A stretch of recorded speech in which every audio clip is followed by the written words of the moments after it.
The college football experience, week 7 preview and picks episode on the Sports Gambling Podcast Network is brought to you by Underdog Fantasy. Yes, Underdog has just added Pick'em Scorchers, where you can win 100 times the amount of money you enter. That's right, folks. Turn $5 into $550 in just one game. I'm sorry, $500, not $550, in just one game. Plus, every Sunday they're giving away $100K. Use that promo code SGPN at Underdog Fantasy for a 100% deposit bonus up to $500. We're also brought to you by Manscaped. Get 20% off and free shipping with the code SGP at manscaped.com. That's 20% off free shipping at manscaped.com. Use that promo code SGP. And finally, we're brought to you by Hall of Fame Bets, the sports betting research platform for parlays, player props, and game lines. Download the Hall of Fame Bets app or visit hofbets.com. Use that promo code SGPN to get 50% off your first month and start making smarter bets today, people. Hey, folks, this is Bud Foster. You're listening to SGPN. Let's let it ride.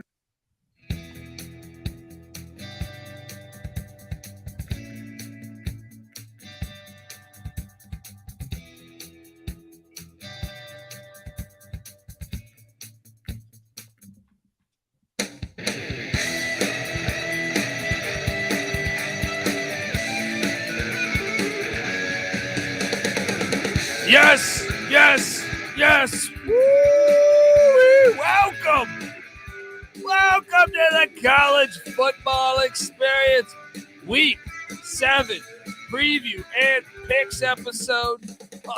Oh, we are here. We are watching Miami Vice night in South Florida. As currently UTEP is their backup quarterback apparently is Broadway Joe. Just throwing touchdowns left and right as UTEP up 21-0 at the end of one. But we're driving. FIU's driving. In those sweet-ass Miami Vice uniforms that I think they should own. Like, they should, every home game, paint your sidelines pink also. You should do all this shit so everyone knows who you are. Miami Vice night. Neon lights all over the place. Neon lights. Cocaine on the strippers sideline. and let's go, folks. Look, you're probably wondering who the hell you're listening to. My name is Colby Swing at Database Dan, a.k.a. Pick Dundee. That's not a pick. This is a pick. He was raised in the land down under, where a man thinks on his feet, speaks with his fists, and lives by his wits. When Dundee happened, he was a superstar. Well, I don't get they bring me in cold, But they're counting down 765. Your car towed all the way to your house, and all you got for me is light beer? Woo! It's a great day. Got football on, a couple games, 3 tomorrow, 3 Friday. Is this the best month of the year for all of sports? November. Because You the got, college basketball and college football overlap. yes, that is This the is perfect. close. We're right there. Because you still We're right have on the you still doorstep. have- Second best. Yeah, second best. Maybe you could talk me into December too, because I like the FCS playoffs a lot too. Subscribe to the FCS Bowl College. games. Patty C loves bowl games. He does. Patty C Don't loves put that on me. loves the old Quaker State bowl game going on down there in San Diego. Pop-Tart Bowl. Man, I'm excited for that one. Look, I am joined by my co-host. Give it up for former JMU Duke defensive back, the burrito eating, sideline kiss stealing, wheeling and dealing. Patty C is the place to be. Hi-oh. Well, Let's get it going. Yeah, Get buddy. it going. yeah, buddy. Right. Talking about get it going. Let's get it going right now. I don't know if you're ready for this. I'll do a smoke. fucking shot right now. This is a coffee bourbon shot. I always, Well, it's Coffee going to wake maker us in the up house. and get us Boom. tipsy at the same time. Hello. Mm. Yes, sir. Oh, jeez. Not that I don't know good. if she's shooting that. Yeah. Anyway, third man in the booth is with us, the DFS god himself. We invite you to come play DFS. I'm watching that first down run. Yeah, we invite you to come play DFS with us. We have a DFS show.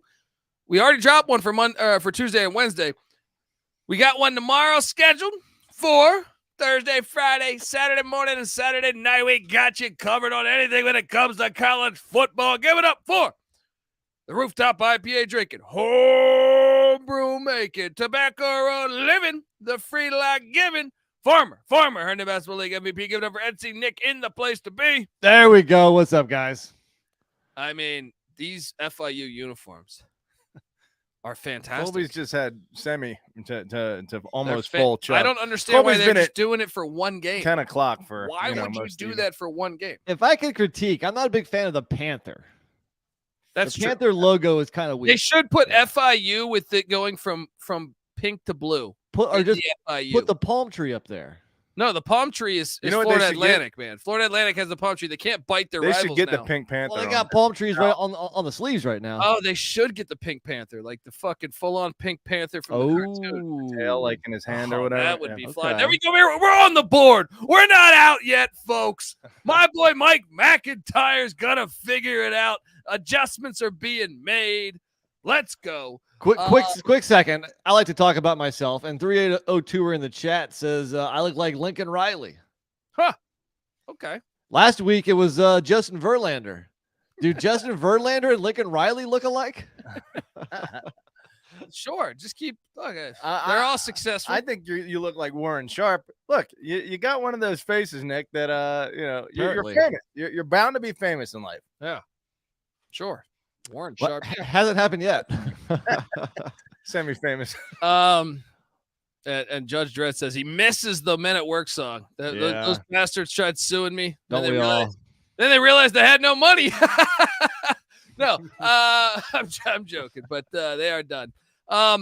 Guys, I know we got to talk Week 7 preview and picks, but let's first recap the Middle Tennessee Blue Raiders. Pick Dundee did hit on one of his 3 locks. I don't even know. I'm just going to shit talk here, Ric Flair style. Blue Raiders get it done. Stock still alive. Still alive to make a bowl. Nice W. Latex. Hey, you batted over 300 last night. That's pretty good, right? Dion said that was a great thing. Great thing to do. Look, the Coastal Carolina Appalachian State occurred last night. Awesome game, but just Coastal won their first ever game in Boone, Patty C. And look, as we know, JMU cannot play for the Sun Belt Championship for some stupid fucking reasons. Even worse was I heard that Jacksonville State could. I'm so confused. Either the people on the broadcast of the CUSA game yesterday made a mistake, or because I thought they couldn't. But independent of conference. That's I thought this was an NCAA rule. Yeah. Anyway, Coastal wins 27-24. That game was fucking bananas. App State has like a 70-yard pass where it looks like they're going to be in position to win the game. He fumbles it and potentially cover. I didn't think the guy got possession of the ball inbounds. Now, I did have Appalachian State, but at the same time, App State, the first 2 possessions of the game for Coastal, they just throw the bomb. Like, complete coverage bust. Absolutely pathetic performance at home. And for someone that I have a future on over 6 wins. Let me ask you this. Is that the basis of your frustration last night? Because the text chain was blowing up with you guys. Oh, they got to fire Clark. Really throwing hate on App State. I thought we also were kind of Coastal fans here, but you guys were very strongly in favor of App State. Yeah, I love Coastal too. I like both, but I lean App a little bit, and I thought App was going to win and cover, so that's another reason. My money was on App. But App needs to fire Clark. They're too good of a program to have. This is like Boise falling off. It's not like Coastal's a terrible team. They had never won in Boone, and it happened last night. The problem is, like, every game goes down to the wire, and App's going to win half of them and lose half of them, which is why they went 6-6 last year and why they're currently 3-3 this year. The days of App State domination seem to be a thing of the past, and that's why Coach Clark is squarely on the hot seat, as he should be. He needs to turn this around very quickly. Well, do you think maybe it has something to do with the Sun Belt being way better than it used to be? No, I mean, yes, but no. I think this is last year they lost to Texas State. This year they need a game-winning field goal as the clock expires to beat ULM. Those aren't good football teams. App State should win like 40-10 versus those teams. Yeah. I just think, yeah. Is there a little bit of David Shaw there? Just the slow, very slow. I guess it's a relatively quick regression. From Dude, their first year in the FC and the FBS, they were better than they were last year, and this year's headed that way again. They need to make a decision. What year is Clark? It's like year 4, maybe. I think this is year 3 4. or 4. Is it 3 or 4? Yeah. How many years has Drinkwitz been at Mizzou? 3 or 4. Year 3? Yeah, 3 or 4, I think. Year 3, maybe. 3 or 4. Yeah. So anyway, I just think, the way they gave up these points, these were coverage busts. These were terror. Like, what is going on? You're App State, man. You've had this great program for a long time. And it wasn't just the first 2 drives. I mean, look at Coastal's receivers. Pickney 7 for 102. Jamison Tucker, who I didn't even know who he was, 3 for 100. Bennett 2 for 63. Jared Brown 1 for 40. The tight end 1 for 32. These are, crazy averages per catch. Yeah. They just failed to cover the deep ball completely. Unacceptable. Yeah. That's what I'm saying. Like, there's great coaches out there that they can get that would fit perfectly. And you don't need Clark. Clark's a former guy that was clearly he's not the previous coaches. He's not Jerry Moore. He's not Patty C's boy, Scott Satterfield. He's not Eli Drinkwitz that were going like 12-1 every year. I told you guys this in the text last night. I said App State wanted to get another Jerry Moore, somebody who would be there for a long time, because and that's what Clark is. He's an App State lifer. They got kind of burned, even though Satterfield was there like 7 or 8 years, but then Drinkwitz just 1 year. But you know what? When you're a Sunbelt team, you have to expect if you have a successful coach, they'll leave. Your goal should be to hire the best coach you can each time you have an opening, not the guy who will stick around the longest. Yeah, Daquan mentioned one that I said last night in our text chain, saying Rich Rod would probably take App State can offer more money than Jacksonville State can. That'd be fun. I'm going to push back on you a little bit, Nick, because Cincinnati's a similar program that had been essentially a stepping stone to bigger jobs, and they finally got a guy in fucking Fickle that would stick around, and that's all you really needed a program like that, is someone who's going to build it and not make you restart every 3 years, and then the momentum of the program naturally and the quality of the program naturally makes them win over time. So maybe Sean Clark but it's obviously not the case there because Clark's not getting it done. They need to get to me, he's underachieving with the talent level he has. Some would say Jeff Tedford. I don't think he would take it because Jeff Tedford's a Fresno guy. He's what about Dan he's coaching Mullen? At his alma mater.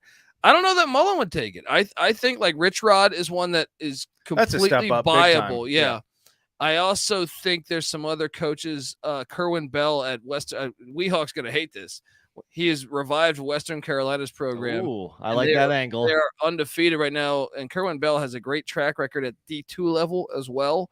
So clearly showing he can coach. There's a few that I think they could get. I don't think GJ Kinney would take that because he's a Texas guy. He's in the Sun Belt already. Yeah. I don't think he would take that. Take note from Justin Fuente about how going from Texas. Justin Fuente is currently on Duke's staff. Yeah. I didn't realize that. Yeah. That's one. That's not bad. Especially the more you read into what happened at Virginia Tech. I read that article that ESPN or The Athletic put out that from the start, Fuente was fucked. Essentially some of the administration were against him from the start because he wasn't doing it exactly the way Beamer did. He wanted to go into Texas and Tennessee and Mississippi where he had recruiting connections. And they were sabotaging him from the start, according to that article. And so that, when you believe that, when you hear that, you're like, well, fuck, he's probably a good coach. Look what he revived Memphis's program. Nick Rolovich obviously makes a shit ton of sense. He's a very good coach, and I think whoever gets him is going to be very, very well off there. Anyway, they got to get that figured out. Coastal now seems to be in a good spot to potentially get there, but they're 1-2 in the Sun Belt right now. Well, JMU can't go. Marshall. Okay, Marshall is then. Who did Coastal lose to in the Sun Belt? Southern, I know, but who's the other one? They lost to both Georgia schools. Ooh, you're right. Yeah, I saw.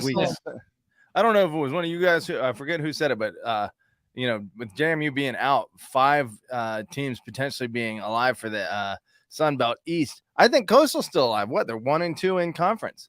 Well, someone has to win. I mean, App is what, 1-1? Yeah. Yeah. Okay. Yeah, it's going to be interesting to see that race down the stretch. Even ODU, I think, ODU much is better. actually much like better than people think. 2-1. Yeah. I don't know. The other game, Jacksonville State loses to the Flamin' Libs. I took Jacksonville State +6. Thought it was going to hit. Game was didn't closer than the final score. Yeah, but the Flamin' Libs I think they're going to go undefeated. What's your take on the Flamin' Libs going undefeated, Petty? Yeah, their schedule is a cakewalk. At Western Kentucky. There's your potential loss. I think, God willing, the powers that be, the football gods, what have you, will schedule them against JMU in a bowl game. That's what's great. I did a Liberty podcast Sunday, right? And they want to play JMU in a bowl game. Bring it. But JMU is not eligible. No, they are eligible to go to a bowl game. They're just not eligible to play for the Sun Belt Championship, right? Yeah. Look, they can be 13-0. We can be 12-0. We'll both be top fucking awesome. 10, top 15 by that time. And they knock on. We got to win our They're the games. rivals. They said they're the rivals. It could be. Look, and I wanted to go to a Liberty game until I found out it's a dry campus.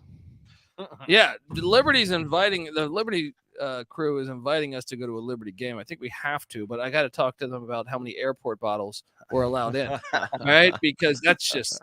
Host, Hopefully the people follow-up documentary. Yeah. All right, he was thinking, right? Hopefully the people taking your ticket are like that one meme of the guy who just who's not patting down people whatsoever. Yeah, good a foot away from the body. Let me ask you this: hopefully it's just not that big of a campus. We can just stand on the edge of campus and pound air and pound. No, I'm bringing in alcohol. Look, let's go. All right, big fan of. Look, I keep it real when it comes to alcohol. That's why I still have an alcohol dealer. People don't know that. People don't know that I have a guy that brings that basically on the about once a month. I'll have him drive by the house where he'll give me a random selection of alcohol at a lower discounted rate. Yeah, we're 95 if years. you don't have an alcohol dealer removed from prohibition, and Colby's still ready for it. Look, folks, I know we legalized it, but you can get it cheaper. If you don't have an alcohol dealer, you're making a mistake. All right. Wait, Middle Tennessee at Western Kentucky, hosting Louisville, hosting ODU, hosting UMass at UTEP. I think at Western Kentucky is probably the only threat. Pretty much. What was it? Hold on. Middle Tennessee is a weird school, though, man. Like, they can beat you if you're not. Ask Miami, all right? Ask your boy Cristobal. If you're not prepared. Only 2 more road trips, though. Like Patty said, at Western Kentucky, at UTEP. I mean, yeah, Liberty getting That's it done. I'm saying. You ask your local alcohol dealer, he'll tell you take the Flamin' Libs. I mean, black market booze just tastes better, right? Yeah, that's what I'm saying, man. And hey, any fans out there that go to the University of Liberty, hit me up. Just saying. Might know a guy. Sling some sauce to you. All right. On campus deliveries. Yeah. Nothing like getting a pizza box full of airport bottles. All right. Here's your large cheese pizza. All right. All right, folks, before we get to picking every single game on the week 7 slate, there we go. Colby Moonshine, Dundee. There we go. I want to tell you that the college football experience is brought to you by Underdog Fantasy. Look, Underdog Fantasy has a way to play alongside your favorite football team all season long. And Underdog has just introduced Scorchers. Go 5 for 5 in Pick'em Scorchers and enjoy a spicy 100 times payout. That's incredible. All right. And look, for a limited time only, Underdog is extending their first deposit bonus up to $500. And every Sunday they give away $100,000. What's going on here? You guys are fantastic. Look, 10 lucky players will win $10K each Sunday. Unbelievable. Look, spicy dogs. They're looking for spicy dogs. They got a Thursday night game in Greenville. I mean,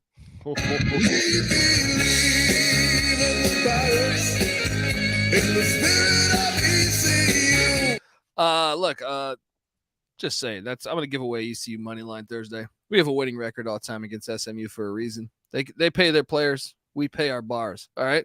Look, $100,000 Sundays continue on Underdog Fantasy. You got to check it out. So watch along, make picks, and maybe make a little extra cash over on Underdog's mobile app or website, underdogfantasy.com. When you sign up with the promo code SGPN, Underdog will double your first deposit up to $500. That's Underdog Fantasy promo code SGPN. We're also brought to you by Manscaped. Yes. Who has taken a step up from what last year was Balloween? All right. This year, we're going to bring your face the cleanest shave it's ever seen. So this season, no need to toil and trouble. Manscaped's all-new Handyman is the best way to get rid of that stubble. Featuring a compact design and next-gen skin-safe technology, the Handyman was designed to give you the smooth, fresh finish without the mess of a traditional shave. Look at me right now. I look like a fucking here. Check this out. If you're watching YouTube, I got this bullshit stubble. Zoom back out. Yeah, that's what I'm saying. I'm hurting. God, my eyes. Our ratings are down just off of that. And it's I got shit everywhere here. I was gonna shave it 2 days ago, and I had to go to the dentist. Then I thought, I don't know this dentist. Fuck them. All right, they could deal with my stubble, right? Did you say Balloween? Yeah, that was last year, Balloween, because you shaved down low. What about Cocktoberfest this year? Cocktoberfest. No, but this is here. Nice. Okay. But look, if you're out there in the world, maybe you want to shave this if it's Cocktoberfest. I am not going to Cocktoberfest. Patty C's been to a few Cocktoberfest. Annual tradition. Anyway, folks, we got skin safe technology here with the Handyman, and look, it's fantastic. All right. So get the sweetest treat this Halloween by going to manscaped.com and use the promo code SGP for 20% off plus free shipping. All right. It may be spooky season, but you don't want to scare people with a scraggly beard. Give them something to look at with Manscaped's Handyman. Get 20% off free shipping with the promo code SGP at manscaped.com. That's 20% off free shipping at manscaped.com. Use that promo code SGP for a look as sweet as candy. Get yourself the Handyman. All right, we are back on the college football experience. Week 7 preview and picks. I feel like it's a little awkward in the studio right now. You're making it that way if it is. That's been in my ear and out the other end, and don't take that the wrong way either. What is that? A scary movie? I think that happens. Yeah. The clown hits him through the ear. Right now we got UTEP attempting to kick a field goal to push it to 24-7. I think they're going to miss, and we're going to storm back and win down there on Miami Vice night. We also have Sam Houston and New Mexico State kicking off. Look, me and NC Nick already did a weekday game preview, so we're just going to go right into Saturday. If you want Patty C's picks, they're on the app, SGPN app. That's the only thing you should really pay attention to anyway. Sure, you did hit on your Oklahoma. You won a lock battle against me and NC Nick. Boom. True. Although you are dialed in to dominate me on that Louisville lock battle we had in season win totals. Holy shit. They're going undefeated. They're looking pretty fucking good. If they win this week, they're going undefeated. It might be. All right, let's Saturday 9 a.m. slate Pacific, noon Eastern. Remember, we're going to be doing a pregame show every Saturday, 8 a.m. Pacific, 11 a.m. Eastern. Come check it out. YouTube.com/The College Experience. The Georgia Bulldogs are heading into Nashville, Tennessee, to the construction zone, where nobody grabs a dub by 60 points or more. Look, this rivalry goes back to 1893. Georgia has a 40-game lead, but Vandy hasn't won since 2016. It's actually surprising that it's only a 40-game lead. Well, they had Mark Richt. They had, Heinz Ward, quarterback. Mark Richt was like 12-0. Well, they lost in 2016. That was Mark Richt. Okay. Look, Georgia won 55-0 last year. And 62-0 the year before that. Well, and Kirby Smart believes every SEC team should be ranked. So there is that. Dude, did you guys see the photo last week of the actual people doing construction in the middle of the game? Was that last week or 2 weeks ago? I missed it. I retweeted that thing because that was fucking hilarious. They actually had guys working in the middle of the fucking game. Can you imagine that? You're trying to hear the snap count. That had to be 2 weeks. Yeah, you're trying to hear the snap count, and you just got a guy working the fucking bobcat. You know what I mean? Fucking Vanderbilt hilarious. doing it up. Yeah. Look, Georgia's laying 31. Lay it. I'll lay it. Lay it for sure. I mean, are we talking about the This, same? should we lock this? Same- yes. I mean, the I last think it's kind of lock-worthy. What kind of lockworthy? Georgia just destroyed it. What did Kentucky? Did they play Vanderbilt? they did, but it was kind of close. Close for a minute. Yeah. But Georgia eventually pulled away. That's true. However, Georgia dominated Kentucky from basically minute one. Look, we knew what was going to happen with Georgia. They were given plenty of time to break Carson Beck in without any real competition. Lo and behold, they have done that. They played some decent competition in Kentucky last week, annihilated them. That is the formula, especially if you're breaking in a new quarterback.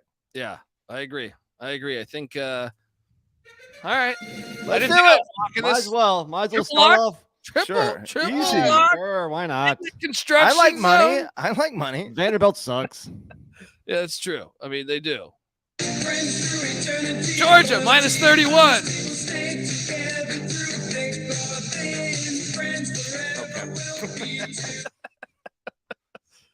Oh, boy. Let's get some new lock. They're not suing me. Yeah. Miami connection. Iowa State is heading into Skyline Chili Stadium. Take on Patty C's Bearcats. This is the first time they've ever played. How the fuck's that possible? Iowa and That's Ohio are crazy. not that far away. Since he's laying 5.5, shop around. I will take the Cyclones because I'm seeing signs of life in that offense, and the defense has always been good. So give me Iowa State. Sprinkle that money line. NC Nick, what are you doing here in Cincy? Disagree. I'm going to go with Patty C's Bearcats. Iowa State is 0-2 on the road, straight up 0-2 ATS. They even lost to a MAC school on the road. Field goal was good. The Cincinnati's lost 3 straight here. They need this win. They need it more than Iowa State.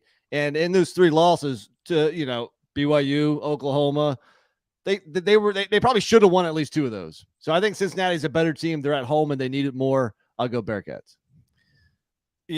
I agree with Nick, obviously, but it's not as definitive as he is saying. I think the home field advantage is nice. I think the bye is nice. Both teams have played Cincinnati. I think the score against Oklahoma, or both have played Oklahoma. I actually was impressed with Iowa State. If you take away the pick 6 on the first play of the game against Oklahoma, yeah, I actually think they fared pretty well. They're coming around. Yeah. They're coming around. I do think because of the home field advantage, 5 is something Cincinnati will cover by a little bit, but I think Iowa State is starting to get it together. And I'll say this on the record too, NC Nick. Ohio, the Bobcats are better than Cincinnati. Bobcats, really? They would be. Miami, Ohio already beat them. We're going to find out when Miami, Ohio, and Ohio do battle. Look. I started to do this. It took me too long. I don't know if StatHead, maybe we can figure out a way to get that done. But I went through the whole first week of games looking for a game where the yardage discrepancy was what was the biggest one that the winning team had, or I guess in terms of they had less yardage. Yes, they had less yardage, and the highest amount of yardage that the team that won had less than the other team was like 95. Cincinnati has 2 games of 180 plus yardage advantage where they've lost. So I think if we expand, I do think that was a common trait at Louisville too. It may be. Yeah. I mean, Satterfield kind of has a little bit crystal ball to him. So yeah. But the Ohio Bobcats haven't given up more than 10 since week 1 when their backup quarterback got in. Yeah, that's true. And 4 picks, 3 interceptions or something. Yeah, that's what I'm saying. I think Ohio's for real. I'm on Iowa State there, plus the points. The Arkansas Razorbacks are heading to Tuscaloosa, Alabama. This game dates back to 1962. Bama has a 15-game lead, and Arkansas hasn't won since 06. So Saban has never lost to Arkansas. And it ain't happening here. However, Bama's laying 20. I will take Arkansas plus the 20 points because I think even Saban after last week. Did you guys catch that Saban press conference? He's in his 70s. He said that's the luckiest win he's ever had in his career. That's him being humble. No, but that was a luck. Jimbo Fisher, that was the worst. Can we talk about that for a second? Jimbo Fisher. So you're down 7. What was there? 2.5 minutes left. You elect to kick a field goal on 4th and what was it? 2, right? I could be wrong. Maybe 4th and 1. It was something 4th and short. You have 3 timeouts left, but you burn a timeout to kick the field goal. Just real dumb. Mario Cristobal saving him because I thought that was one of the dumbest, in my opinion, and I think that's what Saban was maybe alluding to, was the fact that I thought A&M killed themselves more than Alabama beat them. A&M definitely has their problem. I mean, Alabama definitely has their problems, but A&M, like you said, will kill themselves. They're just not aggressive. The same shit happened on the 4th and 1 at the 31. You settle for a 48-yard field goal that gets. Wait, which one got blocked? I don't even remember. But either way, the thing, I watched that game and I was like, what are they doing so many times? Shout out to Saban, but I'm taking the 20 points in Arkansas, and I think Arkansas can keep it within 20. What are you doing here, NC Nick? Yeah, I'm with you this time. Speaking of teams on a losing streak, Arkansas has lost 4 in a row, but 3 of them were one-score games. And at LSU, at Ole Miss, I think they're better than their record indicates. And I think Bama has a little bit of a letdown coming after that big A&M win. I don't think this is a money line play, but I like Arkansas to keep it within 20. Patty? I mean, this is essentially the 4th straight road game for Arkansas at LSU, against A&M in Texas. We were talking at about Ole this. Miss, at Alabama. They got to be getting tired here. We were talking about this. I was a guest on the Sons of Saturdays podcast on Monday morning. Had to Saturdays in the South. Yeah, whatever the fuck. Had to get up at 5 a.m, right?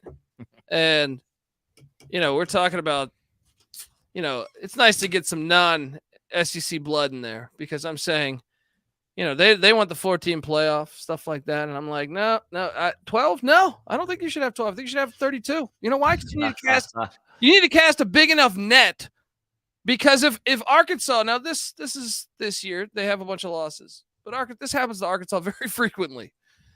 If you have to play a month on the road and you end up, say, 8-4 or 9-3, then I think you're just as good potentially as a 11-1 or 10-2 team that never has to spend a month on the fucking road. This is why you need to cast a big enough net, because it's absolutely bullshit that you spend 1 month on the fucking road. Oh, yeah. For sure. And who doesn't like more football games?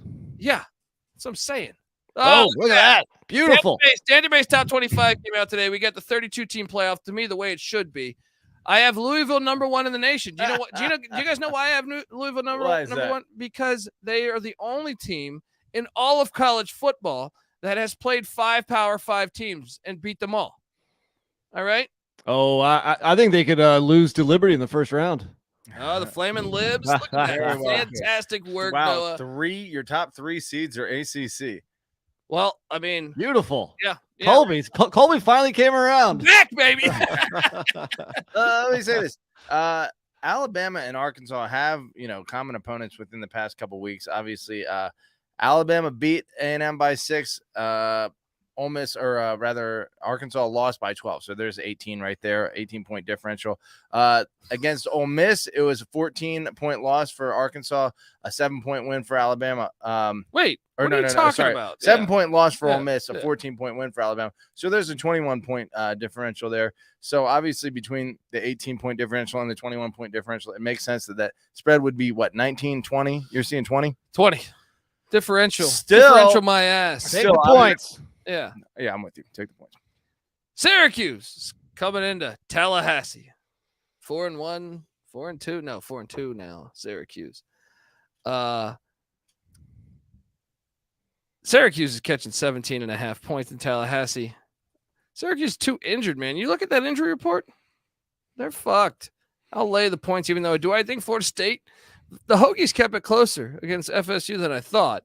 But FSU stepped on the gas and that game was over.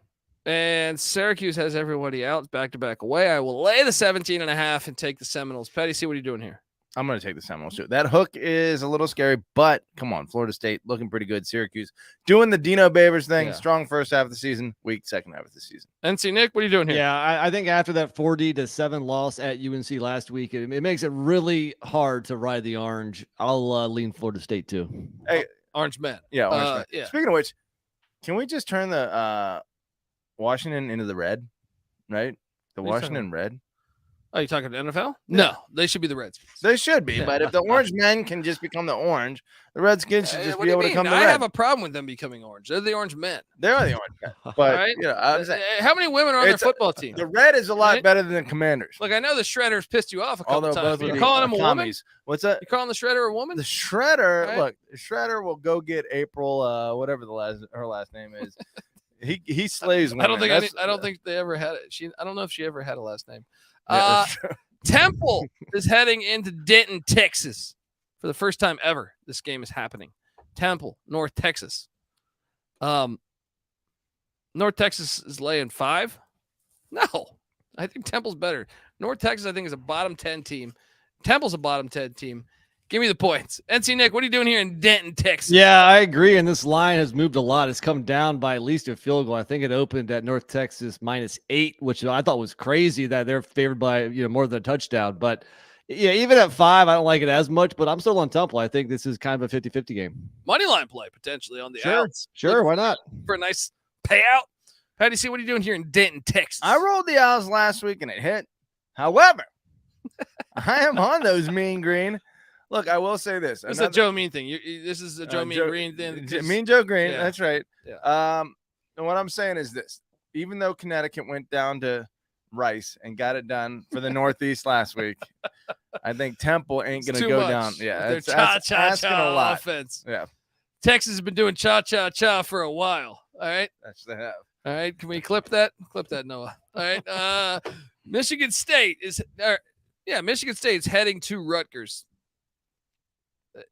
NC Nick, you weren't on the reaction show. Me and Patty C. What if we told you Michigan doesn't play a top 70 offense? Until I heard that. number 4. Crazy. The Big Ten. Keep doing you. Michigan State heads to Rutgers. This is a series that goes back to 1987, I believe. Where's this at? 88. I'm sorry. Michigan State has a 10-4 all-time lead, and Rutgers hasn't won since the COVID year. Rutgers is laying 4.5. Man, I've been bouncing all around on this. I took the points just because I don't think Rutgers' offense sucks so much you can't lay a big number. Rutgers is probably going to win this game 23-20. Is 4.5 points a big number? I know. It's not like it's more than a touchdown or something. What do you mean? I It's a thought gigantic number for Rutgers to be favored in a Big Ten game. Look, I thought this was pretty easy. Go with Rutgers. I mean, Michigan State was complete auto fade before the bye. Now, what did they do at the bye week? Did they? Wait. But that game at Iowa, do you know how Iowa covered that game? Well, Iowa struggles to score any points. I mean, that's not that surprising. Iowa and Rutgers are the same fucking team on offense. yes. I'm on auto fade with Michigan State until I see something that proves me otherwise. Meanwhile, Rutgers, their 2 losses at Wisconsin, at Michigan, two tough places to play. So I think clearly Rutgers is the better team, and they're at home. Michigan State's 3 losses are to 6-0 Washington, 5-1 Maryland, 5-1 Iowa. Well, the Iowa one too. If you knew how Iowa covered this, let me just walk you down memory lane here for a second here. 5-0 in this Iowa game. Going into the 4th, Michigan State had the lead 16-13. Right. Well, with 4 minutes left, Michigan State punts to Iowa. Cooper DeJean returns a punt 70 yards for a touchdown to give Iowa the lead. Then on the very next play, or on the very next drive, with literally like a minute and 10 seconds left, Michigan State throws a pick, I think it was a fumble. And then Iowa, because Michigan State still had 3 timeouts, kicks a field goal to go up 26-16. I'm on Sparty here. I think Sparty will be able to cover this. I think give me a 23. If Rutgers wins, which is a big if, it'll be like 23-20. I disagree that it's a big if that if Rutgers wins. I think they're a definite better team, and they are going to win close. The cover is what's in question. I think the win is like 4.5 at points. 75%. I would love to know. I wish we had some douchebag working for us that could actually just go through numbers really quick. You know what I mean? Like, because I would love to just have something set up where we can quickly how many times has Rutgers been favored, and then what have they won by in those favored games? You know what I mean? Since joining the Big Ten. Yeah. We need to hire a douchebag to do that. You know what I mean? Like, Hey, douchebags out there, we're hiring. Any douchebags, we are available to be, send us an email. Applications Yeah. welcome. Douchebag. You got to know numbers. All right. Perhaps there's a douchebag or two in the chat that might be interested. Anyway, what are you I'm gonna doing? lean Rutgers. I'm gonna lean Rutgers. You're crazy. You guys are absolutely fucking crazy. Laying 4.5. Look, Man. just because Iowa made Michigan State look like they have life, Iowa has the tendency to do that. Basically, they've been on auto fade. Yes, is it off of a bye, but it is in Piscataway, and Greg Schiano does have this thing rolling again. So I am going to go Scarlet Knights. Right, that game Colby described sounds like every Iowa football game. Yes, right. But Rutgers doesn't have Cooper DeJean. All right. And if we're describing every Rutgers football game, it normally ends in a loss. All right. Well, that's true. But every Iowa could be playing Long Island, and they would win 16-13. Let's be honest. All right. Next up, Georgia Southern. NC Nick, you're gonna love this. All right. What are we doing here, Noah? What's this here? It looks like that is in the ATS record. Yes. Hello. Since are you applying for the douchebag spot? What are you doing over here quickly, buddy? I like how Colby was on camera with Noah like 12 minutes ago. I know he's douchebag. Yeah, hey douchebag.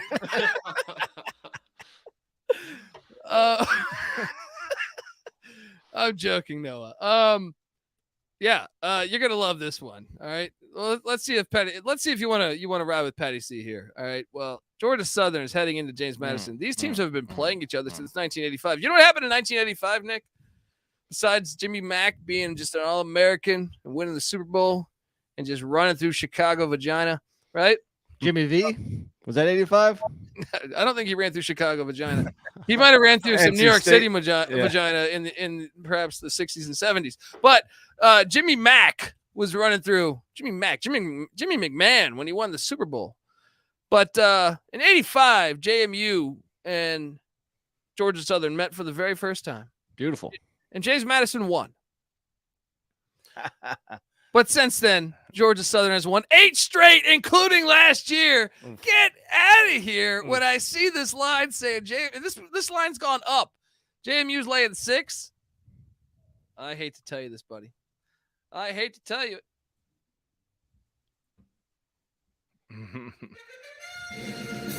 I am locking up the Eagles. Shout out to Clay. Buddy, play that music. Play Lock that battle music. You're a fool. No. You Look, are a fool. The only way that Georgia Southern is covering this is if JMU does what it's been doing for weeks on end, which is letting teams back in the game after throttling them for the first 3 quarters of the game. We got a lock battle. Patty C might have won it last week. This ain't no Red River. All right. Let me tell you what, it means more because, you know, it wasn't even that Georgia Southern pulled a win out of their ass in the last 2 minutes. In fact, they didn't. We had to come all the way back and take the lead, and then our defense couldn't stop that offense. Davis Brin, not who was their quarterback last year? I'm drawing a blank. Who, Georgia Southern? Georgia Southern. It was Kyle Van Treese. Van Treese ain't walking through that door. Right? Davis Brin is decent quarterback, but this one is in Harrisonburg. And here's the real thing, is their fans were talking a lot of shit last year. This has to make JMU fans mad. It has to. Oh, Bridgeforth Connect Stadium. Right? If there's one game on the schedule that has to make JMU mad, this is it. I can't tolerate JMU not getting up for this game. It's going to be hard to go to Marshall next week after this game, but you damn well better be ready for this game. JMU is pretty interesting this year, guys, because they have the #1 rush defense in the nation, and they have the 131st ranked pass defense in the nation. Now, part of that is game script, like Patty said, them getting off to fast starts and teams playing catch up and having to pass. But it goes without saying that they're not good covering the pass. Well, you know who's a pretty good passing team? Georgia Southern's top 10 passing team in the nation. I think the matchup favors the Eagles to at least cover in a close game. I'm on Colby's side. You're not locking it, though? No. Let me tell you this. Whatever happened last year, right? we were rushing 3, and they get up the line like 5 seconds after the previous play ends, and they just sit there for 27, 30 seconds and, do the Peyton Manning thing until they had a lineup they liked, a matchup they liked. And we never stopped them. We never pressured them, and they just picked us apart down the field 5 yards at a time for like 10 drives in a row. We better send some pressure. That's all I got to say. Send the house. The only pressure is going to be what Dave's Taverna? Is that the joint? Oh yeah, the highway joint. That's right, the highway joint. Dave's the only pressure is going to be all those Southern fans in there after they win. The waiting staff's going to be sitting there saying, "This is pressure." All right, haven't got their burger in 3 hours. All right, let's go. Ohio State's heading into West Lafayette, where historically, man, Purdue kind of fucks with Ohio State a little bit. Ohio State has a 25-game lead. But Purdue won. Remember that big time Brown win? It was 2018 or 19, I think. Ohio State's laying 20. No, not with Penn State on deck. Give me Purdue plus 20. Patty C, what are you doing here? I mean, I think Purdue's offense has shown itself to be prolific at times, also not that good at times.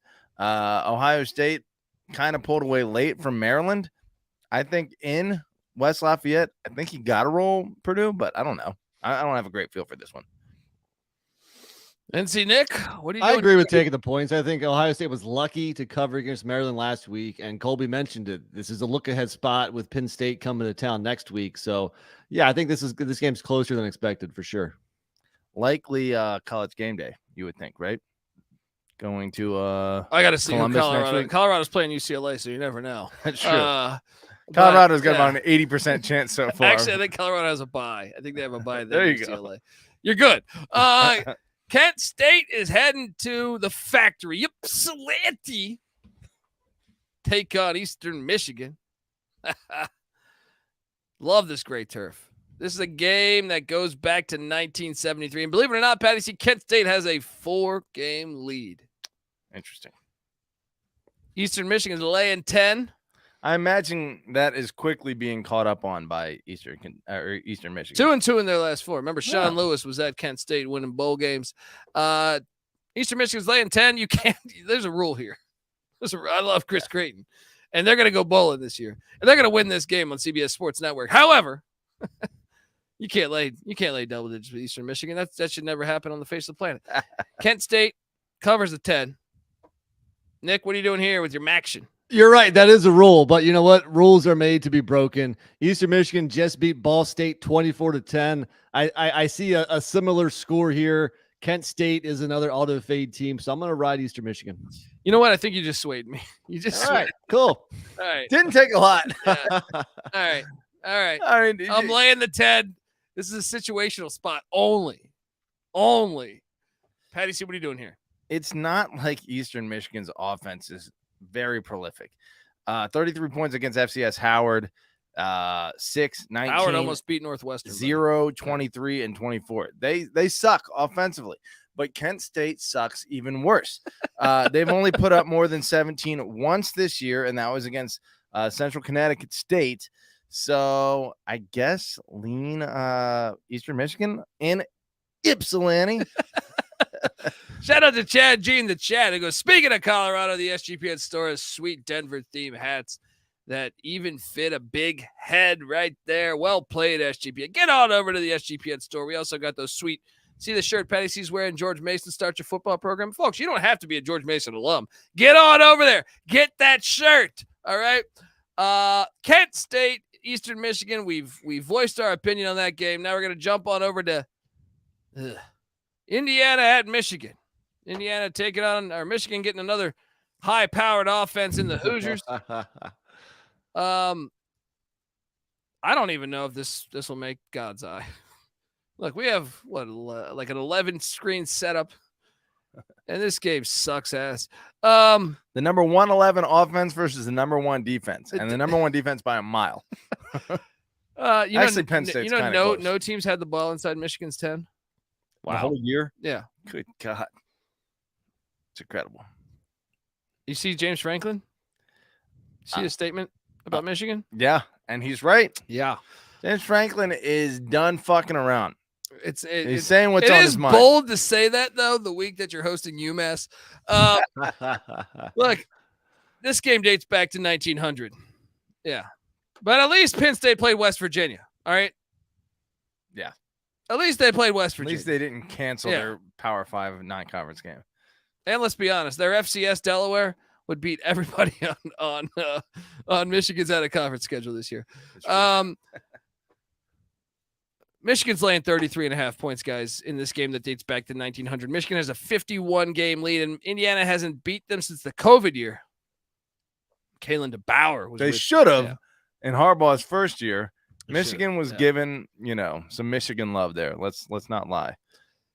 Steven in the chat says Tom Allen used to be kind of money in dog spots. What a fall! You know what? Give me IU plus 33.5. Let me ask you this: is Jim Harbaugh's return over the last 2-3 weeks? 3 weeks? No, he missed the first 3 games. Dude, Michigan has been so off the radar. I have no fucking idea. All right, this game's all suck. Here's what I think. I think Michigan started off 0-4 ATS. And in those games, they were laying between 24 and 41 points. And I think Vegas overcorrected too far against Nebraska and Minnesota when they were only laying 17 and 19. So those 2 games, I liked at Michigan and bet on them. Now, I think they're overcorrecting in the opposite direction this time, going all the way up to 33. I think that is too much. I saw the same stat that Joe Hackney did. I'm going to take the Hoosiers. I mean, Michigan wins, but not by 33. Yeah. And they're, 35-7. Yeah, that sounds about right. Like every other game. I'll say this. There is a slight look ahead spot to the road trip to Michigan State next week. So that added to the overcorrection by Vegas. Maybe you got to lean Michigan State here to cover. Or Indiana to cover, rather. Next up, we go to Charlotte, North Carolina. NC Nick, I don't know what you're doing this weekend, but you should get down there to Clit Field. And this is a Poggi special. Biff Poggi, he resides he's from the state of Maryland. All right. He coached high school ball in the state of Maryland. And now you got the Navy midshipman just walking on down there to Charlotte, North Carolina. Navy's laying 3. Navy, what are they doing to turn this thing around? They were up 10 last week. I should have hit on that play. Calling off the dogs. I'll go Navy -3, but I don't feel good about it. Don't touch this game. Nick, what are you doing here? Yeah, I mean, Charlotte is coming off a bye, so you always like to have that bye week before you play the triple option team or one of the service academies. But and Charlotte's been in pretty much every game. They're playing competitive ball, but I still think Navy's better. And you're only laying a field goal, so I'm gonna go with the midshipman. Patty, this one's tough. I mean, Charlotte, I do think is better than most people realize. The fact that it's at the 49ers and Jerry Richardson, I actually want to lean Charlotte. Jerry Richardson Clit Stadium? Jerry Richardson Clit Stadium. That's right. I don't know. I mean, 3 points, Navy should. It just means more. Yeah, I don't know. Suck that clit. It's a tough game. Don't bet this game. Don't bet this game. What if I told you Toledo and Ball State have been playing since 1975? Every single year. And Toledo only has a 5-game lead. They're 2-2 in their last 4. Patty C's Ball State Cardinals. They come to play when they play the Rockets. Apparently. Toledo's laying 16.5, maybe 17. Shop around. Too many points. Give me Ball State. Toledo always does this. Like they play down to their competition. So Toledo will win by 10. Holy shit. Are you watching this New Mexico State game? Where's the defense? Can we get a replay of this? Sam Houston played great defense for the first few weeks of the season. What happened here? No one guarded a wideout? Look at Jerry Kill. Touchdowns. All right. To Colby's point, Toledo is 0-4 ATS as a favorite versus another FBS opponent. So, yes, they're not covering as big-time favorites. So, I think you take the points again with Ball State. I mean, they've been doing this forever, dude. Like Toledo under Jason Candle, this is what happens. So, yeah, completely agree. Ball State plus 17 is a winner. We should probably lock it, but I'm not. Patty C, what are you doing here? You're the Ball State guy. Well, let me tell you this. The records scares me a little bit. Ball State 1-5, Toledo 5-1. And even though Toledo has, been challenged and had some close games against teams that they probably should, like only beating UMass by 17, I do think Ball State's significantly better than UMass. I want to lean Toledo here, but maybe that's a mistake. The game is, where's that game? Muncie, Indiana. Oh, you know what? I'm going to lean Ball State because of that. Yeah. Home field advantage makes a difference. Shout out to Larry in the chat. He says, could you please put the games you calling on the thumbnail? See, we call every game though, buddy. No, I think he's talking about like when we're talking about the game, put the lineup like we were in Oh. previous episodes. Yeah. We'll get back to that maybe next week. Me and Noah were doing the college basketball show. We didn't have the time to do that this week. Always podding around the clock. Yeah. We were working right up before. Excuses, Patty. See, that's all I'm hearing is excuses over there. This guy. Next up, we're going to Salt Lake City. This is an interesting game to me. This series dates back to 1920. The series is all tied up. It's dead even.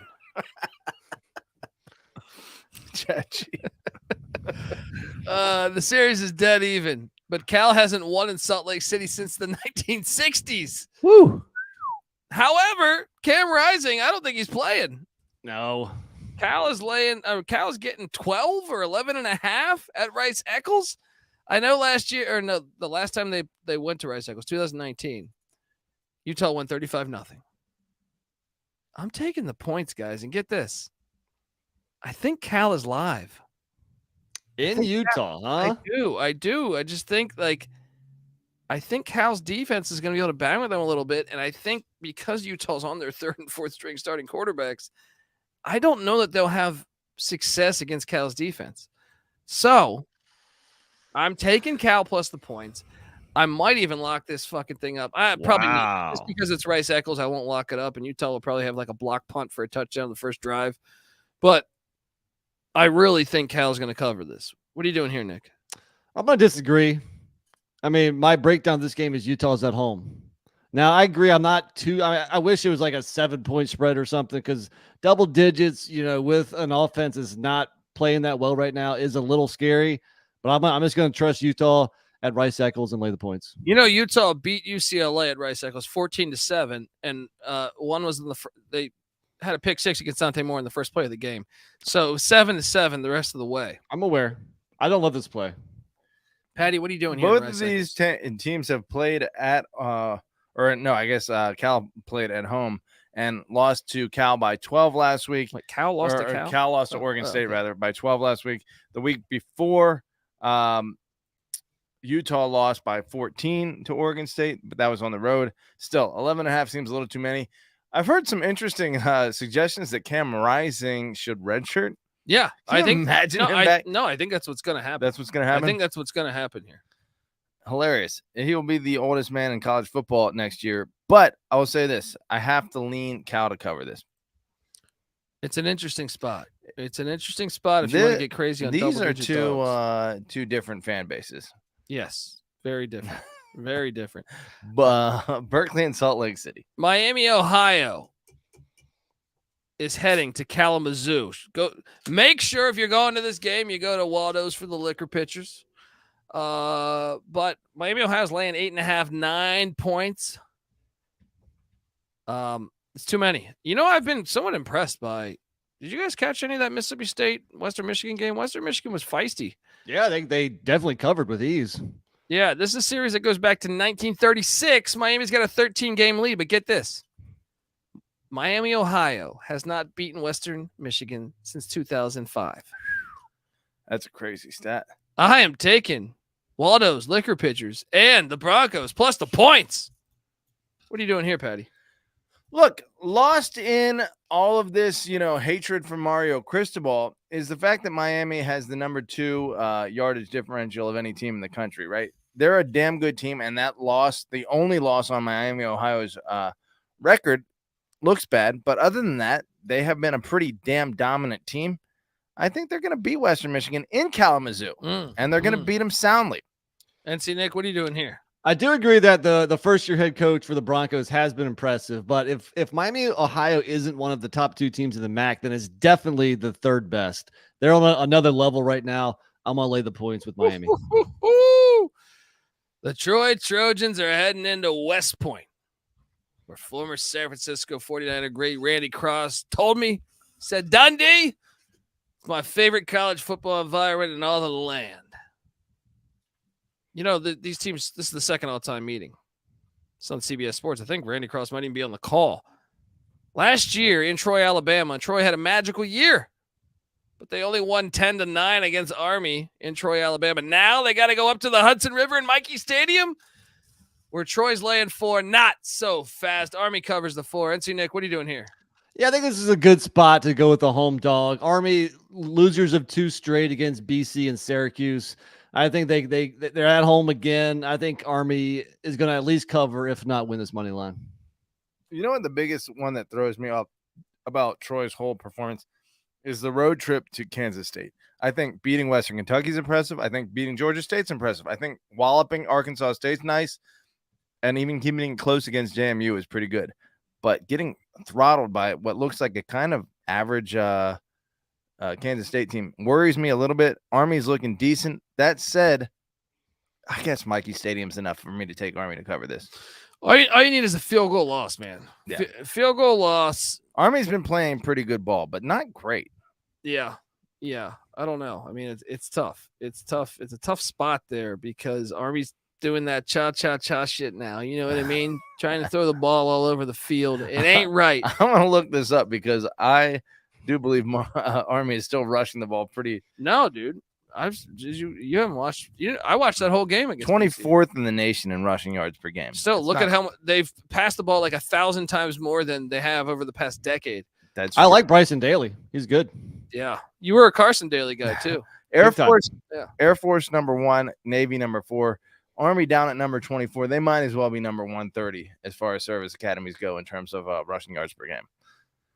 Yeah, that is a cha-cha-cha for West Point. That's what I'm saying. It's a disgrace. What are you doing, Patty C? So you're taking the points? I'll go Army because it's a Mikey. Okay, 3 points. They'll get that done. All right, moving along. We jump now to BYU and TCU. There's history here in this game too. This goes back to the 1980s. 87 to be exact. TCU leads this series 6-5. Remember, these were Mountain West foes for a little bit there. TCU's laying 6. Chandler Morris. Should we sound the alarm? Chandler Morris suffered the same injury he had a year ago. You know that when that happened, TCU went undefeated and then lost in the Big 12 championship. So, but who's on the bench? It ain't Max Duggan. I'll tell you. I don't think so.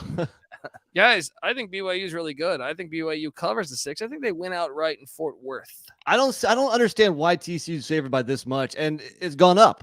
Yeah. Money's came in on TCU, which is surprising. I mean, I think if you want to favor TCU, I wouldn't do it by any more than a field goal. They're struggling right now. So I think you got to go BYU, take the points, and I'm going to lock it up, guys. This is a ball game. Wrong team favored. You're locking it too? Yeah. Oh, double lock. Actually, let's do this. Triple lock it. Texas 3-step. Let's go. Chad G, pay attention. Triple lock. BYU coming off the bye too. Let's go. BYU +6. Sprinkle that money line.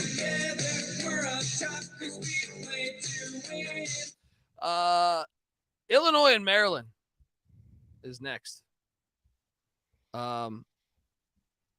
This was tough. This was tough. The series dates back to 2018. This is one of those TV network rivalries. Maryland is 2-0 all time versus the Illini. I don't think this is that tough. 14 points? It's a big spread, but I'll take the points. Illinois look bad and Maryland's look pretty damn good so far. You gave me hell for saying Maryland was going to cover. Granted, well, I don't know what we when midweek, I think it was 20, so I think it turned out to be a push. By the end of the week, it was Ohio State a -17. Ohio State -17 a hit. So you got that after we talked about it, though. Yeah. That did hit, but it took them fucking 4 quarters to get there. Through 3 quarters, it was what, a 3-point game. No, but you know how they lost that bet? What? Mike Loxley. Yeah, he They should have got game managed points. poorly. Yeah. Yes. He is Mario Cristobal of the Of the Big Mid-Atlantic. Ten, Right. Yeah. I'm taking the 14. Nick? I want to lay the 14. I mean, Maryland, throw out the Buckeye loss, which they actually played pretty decently in it, or maybe just Ohio State is kind of fraudulent, one or the other. But they beat Indiana 44-17, Michigan State 31-9, UVA 42-14. They've shown the ability to cover big numbers. I don't love this play, but I'm going to go ahead and go with the Terps at home. Here's the thing: is in Illinois will never get leverage in this game, right? Maryland will always have, the advantage from like a score standpoint. I think from early on, maybe if something crazy happens where Illinois finds some offense or a defensive turnover that allows them to get ahead, they can have some leverage. But when Maryland starts to tee off on Illinois, they're gonna blow them out. I think so. I think it's an easy cover for Maryland. Illinois got nothing to offer You right liking now. this? No. All right. Look, folks, that concludes part 1 of this thing. Let's if you're watching on YouTube, stay put. We're gonna be fine here, but I'm gonna make sure we get part 2 fired away here. All right, we are back on the college football experience, week 7 preview and picks. Folks, if you don't find your game here, it's all the 9 a.m. games, noon Eastern games are on the first part, as well as a few of the 12:30 ones like Illinois, Maryland, BYU, TCU, Troy, Army, Cal, Utah, Miami, Ohio, Western Michigan. So go listen to part 1. Moving along, Wake Forest. Oh, I get excited about this game. Wake Forest is heading into Blacksburg. You guys know what this is? This is the 0-0 game, right? It's the game, the 0-0, the Beamer meme of him celebrating 0-0. Love this game on the schedule. This series dates back to 1916. Virginia Tech has a 12-game lead, but Wake has won 2 of 3. Wake is getting a 1.5. Dave Clawson's better than Brent Pry. Don't sell me this bucket. Give me Wake Forest. I was impressed by Wake's performance at Clemson. Wake Forest wins in Blacksburg. Yeah, that was an impressive performance. At Clemson, only lose by 5. Dude, they should have won that game. Missed field goal off the upright. Wide open guy on 4th and goal from the 1. They airmail. That said, Wake coming off of a bye, Syracuse coming off of their Wake's not game. coming off a bye. Or Wake was coming off of a bye against yeah. Clemson, and Clemson was coming off their get right game against Syracuse. So it might have been a letdown spot that they caught Clemson on. That said, this is the second end of a back-to-back, and they're going Clemson and then Blacksburg. That's tough. Spreads what? Is Virginia Tech getting a little bit better? I mean, Drones is looking capable. He's better than Wells. He's better for sure. I mean, I think we all could have told the coach that too. I was surprised Drones didn't start the season under center. But I do think Wake Forest is still a little bit better. And I was impressed enough with the at Clemson trip. Now, granted, this is back-to-back aways. I'm going to go Wake Forest too. Patty? I think I'm going to go Wake Forest. I thought maybe, especially by halftime of that Florida State game, after having whooped Pitt by 17 and then basically playing Florida State to a standstill at halftime, maybe Virginia Tech had turned the corner, then Florida State put their foot on the gas, blew them out. I think Wake's, even in Blacksburg, probably better than 1.5 points better than Virginia Tech. Yeah. Demon Deacons. Lance Leipold and the Kansas Jayhawks. They don't have Jalen Daniels yet again. And now they're heading into Stillwater, Oklahoma, where the Mike Gundy and the Fighting Mullets pulled off a big-time upset moneyline dog, as I called on this very show. The Pokes are back. They are back. They got Alan Bowman. Speaking of 8-year quarterbacks. And another situation where we could have told the coach from day one, start Alan Bowman, not these other clowns. Well, he had to start his son. If you want to have sex with your wife, Nepotism. start your son. Understandable, Gundy. Yeah, there are only so many times in your life where that situation. You know, this argument happened while he was in the shower or something. So it's like you're playing Missouri State or whatever. You're playing. You start our son. He's like, God damn it! Right? Okay. Just a couple series, okay? Yeah. Florida. No, sorry. We didn't hold call on. it the Kansas Yeah. game. We didn't call it the Kansas game. I'm on Oklahoma State, man. I'm not. No? I am not either. I am not, because Kansas is a fucking fact. As long as Bean can prep for being a starter, which I don't think he did for the Texas game, I think he's very good. And OK State, this is a huge game in the Big 12 because both. I'm starting to buy into Oklahoma State, and we all were very high on them in the preseason, and Kansas's road trips have been less than impressive. They got whooped by Texas, and they just barely squeezed by Nevada. This is their third road game of the year. I think I'm going to take the points, and I think it's another potential money line play. How about this? Moneyline Mac agrees with me. Smart man. Well, look, let me tell Moneyline Mac something about Lance Leipold, all right? So Kansas had gotten their ass whooped by Oklahoma State. This series goes back to 1923. Oklahoma State has an 11-game lead, and before last season, OK State had won 12 straight. But Leipold's here, buddy. Leipold's here, and he beat him last year. He's beating him this year. All right? Jason Bean's the better quarterback in this matchup. I'll lay the 3. Patty C, what are you doing in Stillwater? Don't insult me. Okay. Look, Kansas is a far better football team. They were adjusting to, not having Daniels against that was Texas. like a game time thing. Right. Yeah. Other than that, they beat BYU. They whooped UCF, who's decent. The Nevada and the Illinois score is a little bit scary, but I think Illinois score, they were up by like 3 touchdowns at one point in that game. Okay, but the Nevada game. Yeah, Nevada game was. Yeah.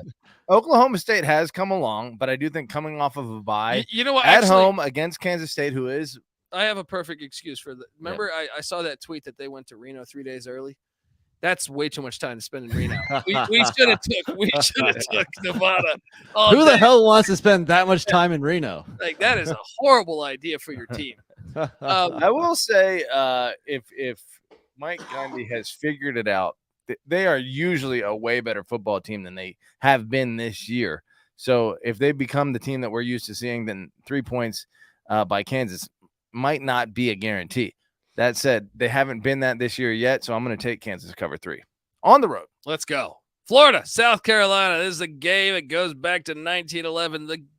The Gators have a 20-game lead, and believe it or not, even though Florida's had their struggles lately, they've won 4 of 5 against South Carolina. It's shocking. Florida's 4-2. They're not that bad. They lost to Utah. They are that bad, though. They lost to who is the other one they lost Kentucky to? Kentucky by 1,000 points. Yeah, they did get their ass kicked by Kentucky.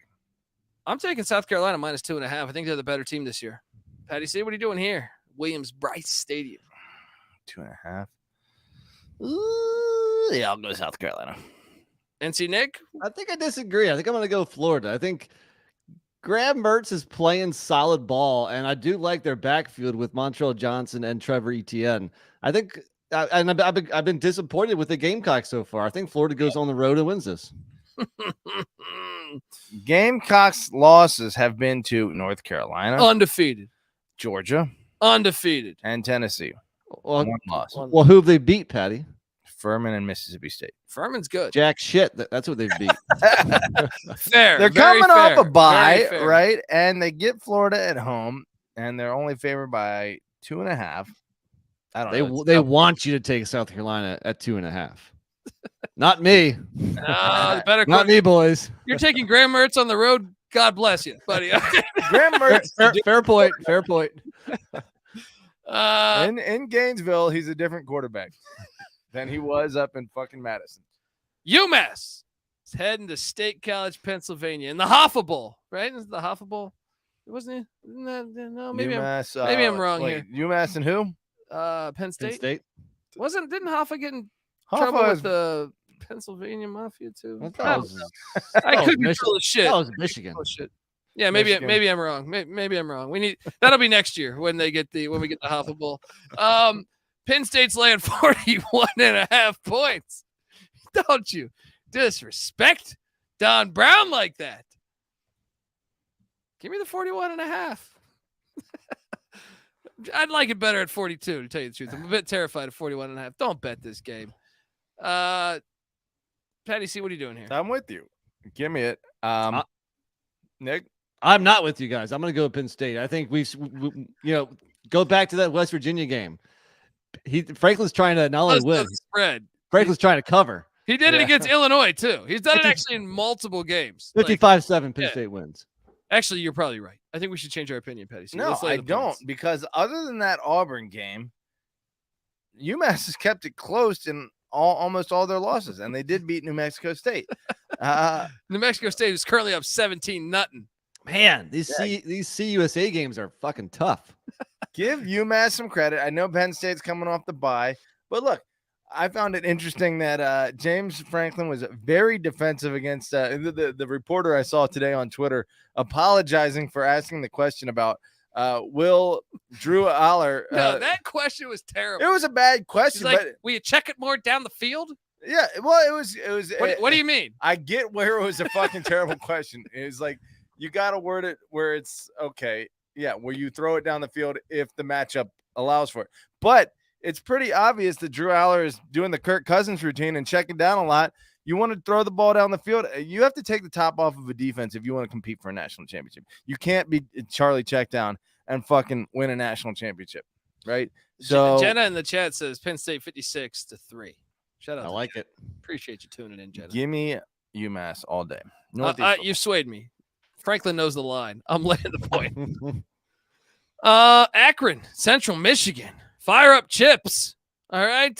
This is a fun one. It goes back to 1969. Central Michigan only has an 8-game lead. Akron, what is this line? You see what Akron did last week without DJ Irons? They gave up 55 to Northern Illinois. I didn't think it was possible for Northern Illinois to score 55 points in a game this year after watching them a couple times.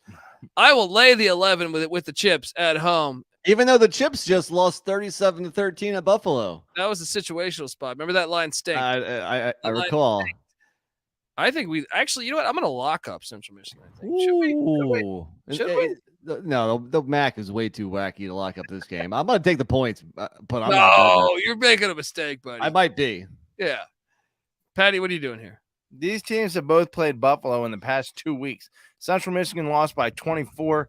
Akron lost by 3 in overtime. Akron started That was with Irons. Is that now gone for the year? I don't care. They lost in 4 overtimes to Kentucky or Indiana the week before. That was with Irons. You can keep stating games with Irons. Well, do you know the game without Irons? They lost 55-14 to Northern do you know Illinois? The first game for a backup quarterback is usually rougher than the second game or any other game after that? I expect Akron and Joe Moorhead to get it to adjust, right? And I expect Akron to cover. I feel like I could do this. Rough like the way your mom likes her sex. Sean Connery. Sean Connery, is that on Jeopardy? It's my terrible impersonation. Guys, earlier we were saying if there's any douchebags in the chat. Well, I think we found one. You know, I'll just throw it out there, and I think everybody knows who I'm talking about. But moving along. Oh. Who's that? I didn't see it. Don't worry about it. What did he say? I said I got a big ass dick. That's exactly what he said. How would he know, Patty? Everyone knows. Come on. All right. Next up, Texas A&M Jimbo Ball heading into Knoxville, Tennessee. So this game, this is a hilarious little nugget about this game here. Texas A&M and Tennessee go back to 1957. They played twice a long time ago, right? I'm sorry, 3 times a long time ago. This is the first time Texas A&M's going to Knoxville since they've joined the SEC, which happened in 2010? This is kind of a fun game. It's just incredible. This is their first time in Knoxville. Tennessee's laying 3. It is a fun game. It's an awesome game, actually. I'm laying the 3 with Tennessee. I can't take A&M ever again after what that clock management. And also A&M secondary is horrible. You know what Tennessee can do? They can throw the ball.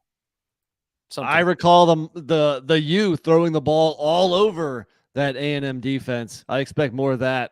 Another tough road trip for A&M. Give me the Vols all day. Vols coming off the bye. A&M coming off the body blow from Alabama. You got to roll Vols here. Yeah. Pretty easy play there.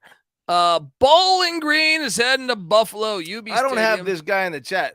Everyone's stepping up to defend me here. I have no idea what this guy. Read it to me. What does this guy say? I'm a piece of shit. He said, He was making fun of your overall record. I'm trying to host a show over here. I don't know what he's saying. He was saying that you only say like a record and a home team, and you don't give like deep, Oh, you want me to breakdowns of each game. Maybe he doesn't realize we cover like 65 fucking games. Okay, Yeah, we like can't spend 10 minutes on each game. Yeah, you want me to break down Bo Nix's like interception to touchdown ratio here? Give me a fucking break. I got 5 seconds here. Bowling Green is catching 4 at Buffalo UB Stadium. NC Nick's a huge UB40 fan. Buffalo won 38-7 a year ago. How about Bowling Green? Can we talk about how bad Bowling Green is? Bowling Green somehow beats Georgia Tech, and the next week gets shut out by Miami, Ohio. While Georgia Tech beats Miami, Florida. How about this? Bowling Green's performances in the MAC. They 65-7 in their 2 games. They've lost 65-7 in the 2 games they've played against MAC opponents. That's enough for me to take Buffalo -4. NC Nick, what are you doing here? I agree, especially how Buffalo laid it on Central Michigan at home last week. This is a 3rd road trip in a row for Bowling Green. I think you got to go Buffalo. Patty? I think Buffalo's coming along. I think obviously 2 straight wins after a 0-4 start is a nice step in the right direction. Hey, get linguist JMU guy. Linguist JMU guy. Rep there the you U. go. There you go. I like what Joe says in the chat. Bowling Green's strategy each year: shock the world, beat a Power 5, and then look awful the rest of the year. Pretty much. Yeah. All right, game of the day. The Oregon Ducks are quacking their way into Seattle. Take on the Washington Huskies and Michael Penix. Washington's laying 2.5 or 3. Shop around. I'm seeing 3 right now, but I already bet this at 2.5, guys. It's a great game. I'm locking up the Washington Huskies -2.5 points. My logic is this. It's Washington's one of the sneaky home field environments. And I know Oregon's track record. This is a misleading stat, but I'm gonna say it in Oregon's favor here. First off, this game dates back to 1900. Washington has a 13-game lead, and Oregon has won 15 of 18. But you got to remember, Washington was ass for a lot of those in the Sark / who was their coach prior? Willingham era. Washington won last year in Autzen, and I think Kalen DeBauer's got this program rolling. Now, here's the thing that is appealing to me. I took Colorado in the points mainly because Colorado is my squad. But I knew Colorado couldn't block the Oregon defensive line. But I did think if somehow Colorado could block the Oregon defensive line, I thought Colorado's receivers could have success against Oregon's defensive backs because coming into the year, if I thought there was a clear weakness of the Ducks, I thought it was maybe in the secondary. Christian Gonzalez is now on the New England Patriots. So I thought that is an area of weakness for them. Washington has the second best wide receiver unit in America. Washington has the home field. And in my opinion, Washington has Caleb DeBauer, which is all the edge I need. I am laying the 2.5. I bet it at 2.5. Right now I'm seeing 3. I still feel pretty good at Washington -3. Bo Nix also has been awful historically on the road. So I feel very good, and I am locking up the Washington points. Sailgating. I knew Colby was on Washington. I'm curious as to what side our guy Patty C is going to be on. Well, look, you want a breakdown on stats. These are the top 2 offenses in the country. However, Oregon top 10 in both rushing and passing offense. Washington by a mile, the number 1 team in passing offense. Washington State number 2. I guess they're throwing the ball around up there. But Oregon, the number 6 pass defense in the country. They're going to shut down their one-dimensional gimmick, right? And Oregon's balanced offense is going to go up there and fucking whip their ass. I don't know if they're going to whip their ass, but they will get the win outright, and I'm going Oregon. I think the difference is I think Oregon's defense is better than Washington's defense. And you're right. Offensively, they're more balanced, and they have the revenge angle from last year. I'm going to go with Patty C here. I'm going to go Ducks. Quack, quack, quack. Oh, Bo Nix on the road. Bo Nix on the road. You guys just don't know enough about college football. Listen to All this right? stat. Washington, number 1 in the country with 446 passing yards a game. Washington State, number 2 with 365. They are so reliant on throwing the ball around. Someone mentioned rain potentially up in Washington. Lo and behold, Yeah. could Oregon be ready for that? We shall. That might play into Oregon's game more so. Yes, obviously. And bad comment, GBO Farms. Bad comment. What's that? What is He's saying he wants Patty C to break down every game because I don't need sleep. I'm telling you, Bo Nix record on the road, horrible. All right. Well, that's going to change. That's going to change come Saturday. Yeah. Look, and Bo Nix he did have a good game at Texas Tech, but Texas Tech's defense let everyone have a good game this year. All right. Next up, Florida Atlantic. Is that South Florida? Patty C, how do you feel about your Bulls after they gave up a cool 56 to Trent Dilfer and UAB? Not quite as good as I did before that. I was the idiot who locked him up last week. You know what, though? I'll be the idiot that locks him up this week. They're going to beat Florida Atlantic and Tom Herman. It's a good bounce back spot. I think you're right. I am laying the 2.5. This is a game that goes back to 2002. New conference foes. South Florida's got a 3-1 all-time lead. FAU won the last matchup at 14, and that's personal. Should I double down? Let's double down. All man. right. You talked me into it. Casey Thompson's not available for FAU. The Bulls are going to do this. Patty, see you riding with the Bulls? Look, what I'm riding with is Byron Brown as a fantasy all-star, number 15 in the nation in pass attempts, number 10 in the nation in rush attempts. Get your put him on your fantasy team no matter what. And yes, I think South Florida bounces back here. Locking it? No. Okay. All right, folks, I want to tell you that the college football experience is brought to you by Underdog Fantasy. Yes, Underdog has just introduced Scorchers. Go 5 for 5 and pick up Scorchers and enjoy a spicy 100 times payout. And for a limited time, Underdog is extending the first deposit bonus up to $500. And every Sunday, they're giving away $100,000. 10 lucky players will make $10K each Sunday. Unbelievable. All right. So, what are you doing? You need a dog? I told you. What did we give away a dog already today? Did I give away a dog on the Saturday slate for folks listening to this later? BYU. Yes, BYU moneyline play. Let's go. And look, do that. And when you sign up with the promo code SGPN. Underdog will double your first deposit up to $500. That's Underdog Fantasy promo code SGPN. We're also brought to you by Manscaped. Yes. Who has taken a step up from old Halloween to bring your face the cleanest shave it's ever been? So this season, no need to toil and trouble with Manscaped. Their all-new Handyman from Manscaped is the best way to get rid of that stubble. Featuring a compact design and next-gen skin-safe technology, the Handyman was designed to give you that smooth finish without the mess of a traditional shave. So what are you doing, folks? Get the sweetest treat this Halloween season by going to manscaped.com. Use that promo code SGP for 20% off free shipping, all right? For a look of sweetest candy, get yourself the Handyman from Manscaped. 20% off with the promo code SGP. All right, we are back on the college football experience. What's up? Let me ask you this. Does Florida Atlantic take a little offense to the fact that South Florida, being all the way up in Tampa, right, calls themselves the University of South Florida? They do. No, Right. they don't. They're just this is the retirement home. I feel like Tampa is Central Florida. It I is. could be wrong. It is. Boca Raton no. is certainly south of Tampa. You're right. I'm sorry. Let me check on that FIU game. Retirement home bowl here. Yeah. I mean, love that play. Iowa is heading into Madison, Wisconsin, where the Badgers are laying 10.5 points. Woo.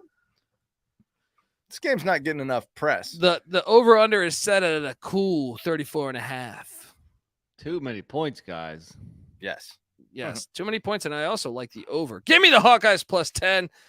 If you obviously you can find that 10.5, go for it. And then I actually think it's not bad to sprinkle Iowa money line either. Yeah, I'm on the over too. I think 34.5. I think Iowa will be able to score a little more points now that Wisconsin's doing a little cha-cha-cha.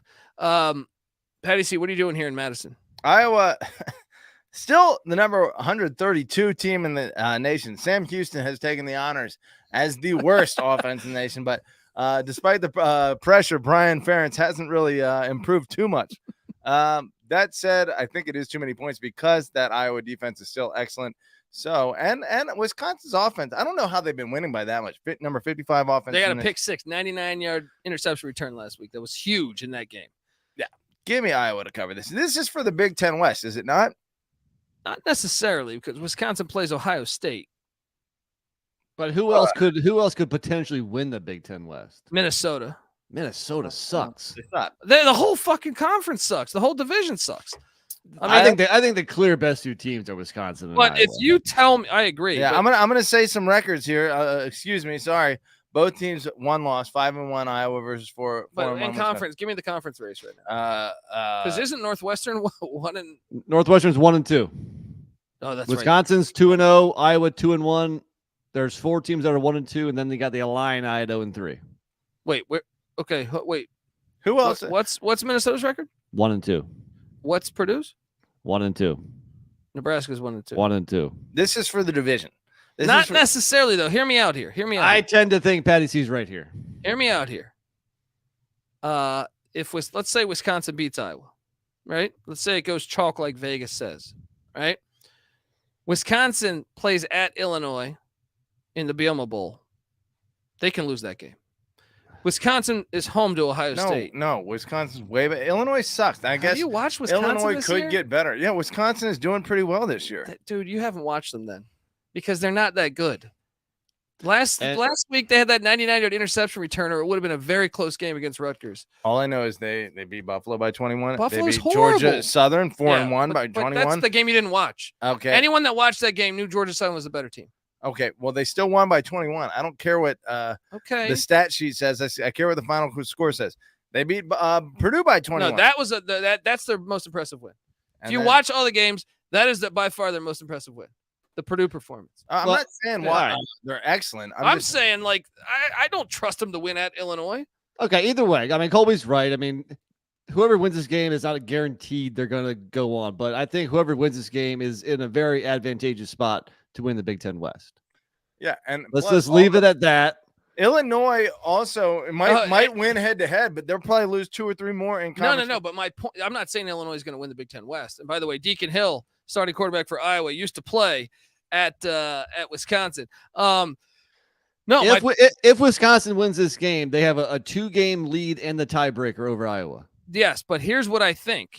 I think one of those other schools, because I think Wisconsin could definitely lose at Illinois, and they're going to be dogs against Ohio State.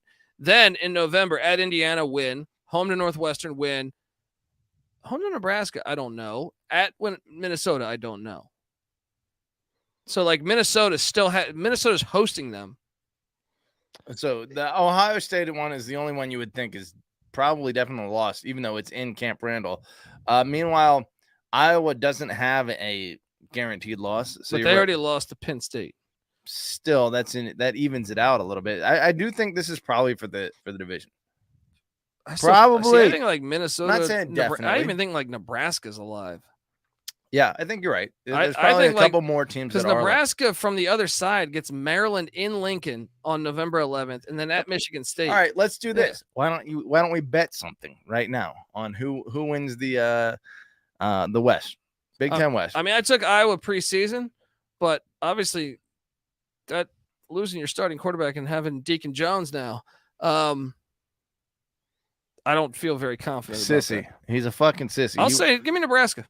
Oh wow! You pick Nebraska to win the Big Ten West? Yeah, they just won out Illinois in Camp Randall. This is a tough spot for Iowa. Can I rattle off the remaining Nebraska schedule, Nick, and tell me where the tough spot is? Right? But they suck. They just won by double digits at Illinois. Well, another shitty Big Ten West team. No, they found their quarterback. Ever since they found their quarterback, they're 3-1. Right? Hear me out here. Home to Northwestern. Home to Purdue, at Michigan State, home to Maryland, at Wisconsin, which is going to come down to their whole fucking season, and home to Iowa. That 3-1 record is Northern Illinois, La Tech, and Illinois. Yes, but they beat Iowa last year. They can do it again this year. Well, either way, Where's the loss? Where's the we're spending loss? at Wisconsin and home to Iowa, probably. Yeah, both those games they're going to lose. Would they beat I don't Iowa even know last why year? we're discussing this. We're Beat spending Iowa way last too, year. we're They're spending way too much time on the Big Ten West. Nick is disgusted by this. Well, Okay. whoever wins is going to get slaughtered by the Big Ten East in Indianapolis. Okay, That's how about what that? really matters. There's a And that's hot take for you. In that very stupid game. We've already seen it. Iowa losing by 31 to Penn State, who's probably third best in the Big Ten East. Yeah. So there you go. Ohio is heading into DeKalb. Ohio's laying 6.5. This is a fucking joke. I'm locking up Ohio. They're baiting me. I don't give a shit. Ohio's the best team in the whole MAC. Did you watch football last week? Yes. Tommy Hammock. I told you, Akron didn't have their quarterback. You know who the best quarterback in the whole MAC is? Curtis Rourke, and these are the breaks. All right. Ohio's 5-1. Have you seen Ohio's defense this year, Patty C? Have you seen the fact that they haven't let anyone score more than 20 points all fucking year? Number 4 overall defense in the nation. Pretty impressive That's a by the lot. Bobcats. NC Nick, are you coming with? I'm coming with you. Look, Patty, I like the round mound of touchdown as well, but I'm all over Ohio. I'm gonna dive into the stink because the line does smell a little bit. It does smell. It does smell. Hey, 55 points last week by Northern Illinois. I don't think Ohio is ready for that level of offense. I love a rotund coach. Fat Albert's going to come in and get that done. You're a Lombardi guy through and through. That's right. All right. Northern Illinois to cover. You're an idiot. Look, next up, this is awesome. You ready for it? This is the one. We got the battle for the Fremont Cannon. All right. The Battle of Nevada for the best trophy in all of college football. Was this once called the Civil War? I believe this was called the Civil War. It might have been, I think. One of those Western states had the Civil War. They hate each other, too. One from my travels. How come all the Western states had the Civil War when they weren't even involved in the actual Civil War? Right. I mean, that's why it's so like. That's why I enjoy it. Yeah. Yeah. You know, UCLA and USC used to call it the Civil War. All right. No, North LA and South LA. Right. This game's fun, though, because if you go to Reno, they kind of hate people from Vegas. And it's just, there's animosity. And last year, UNLV, for the first time in 5 years, won by 5 in that filthy, filthy roller rink in Vegas. Now they're going all the way up to Reno. I think both teams had a bye. UNLV is laying 9.5, 10 points. It's too many points. I smell a live dog. UNLV, by the way, 4-1. And I'm probably gonna eat shit on. I could potentially eat shit on this play because I have an ticket under 6. But if you look at their wins, Bryant, bad FCS right now. They got smacked by Michigan, but covered. They beat Vanderbilt, sucks. UTEP, sucks. Hawai'i, struggling. They have yet to beat a team with a winning record. They play Nevada, who doesn't have a winning record. No, they're 0-5. They don't have a win. Give me the Wolfpack in the points. Come on, Ken Wilson. He's a Mike Leach guy, and so am I. What are you doing here? I'm a little worried about this UNLV offense that just is cranking out 40-point performances damn near every week, except for when they play Michigan. But I agree. I think this is a rivalry game. Nevada's at home, and I think that the line at 9.5 makes you want to take UNLV, especially when you see that Nevada is winless. But they've been playing better ball. They've been competitive. I think they're going to cover this. I don't know about when but they're going to cover it. Yeah, I think their records are deceptive. I think the 4-1 for UNLV, some close wins, 0-5 for Nevada, but again, 7-point loss against Kansas. I guess the Fresno loss was, bigger, but still, both teams coming off a bye. I like them giving the respect that is due to this rivalry game. I'm going to go UNLV to cover, or rather Nevada to cover. Let's go. San Jose State. Oh, look at this cannon. Look at this Fremont cannon. This thing is fucking gorgeous. Right? Why is this game on the Mountain West Network? And by the way, fuck you, Mountain West. That should be the final game of the year. It really should. Look at that trophy. What are we doing? There is not a better trophy in sports. All right? All the sports. They should fire a cannonball out of that at the end of the game. and Yes. blow the roof off of any dome that this game is played in. Yeah, like last year. Yeah. San Jose State's heading into Albuquerque. Guys, it's a fun one here. NC Nick, he's probably going to hate on it, but this goes back to 1954, and San Jose State has a 9-game lead. New Mexico hasn't won since 2016, but they see opportunity. San Jose State's laying 8. Man, I don't know how Sparty ended up losing to Boise. They blew Boise scores like, 20 in the fourth, I feel like, to upset San Jose State that was dominating that game. Boise's had a habit of doing that this Yeah. year. Avalos 9 lives. Yeah. I'm gonna lay the 8 though with San Jose State. I think San Jose State's way better than their record. It's just their schedule's insane. Yeah, you look at San Jose State's schedule. Look at this. Look at the schedule. At USC, who won 11 games last year? Yeah. Home to Oregon State, who won 10 games last year. Then they got Cal Poly. They won that game. But after that, at Toledo, who won 10 games last year. Home to Air Force, who won 10 games last year. At Boise, who won 9 games last year? That is an insane fucking schedule. I agree with you, Dundee. I think they're very happy to see New Mexico on the schedule. They're going to push them around. They're finally going to have the talent advantage, the size advantage, you name it. I think they definitely win and cover this line. Double-digit win. The only thing that could scare me here is like cold weather or something. You know, if it's but I still think they cover the 8. Game time weather, they're predicting 72 degrees. Oh, perfect. Let's go.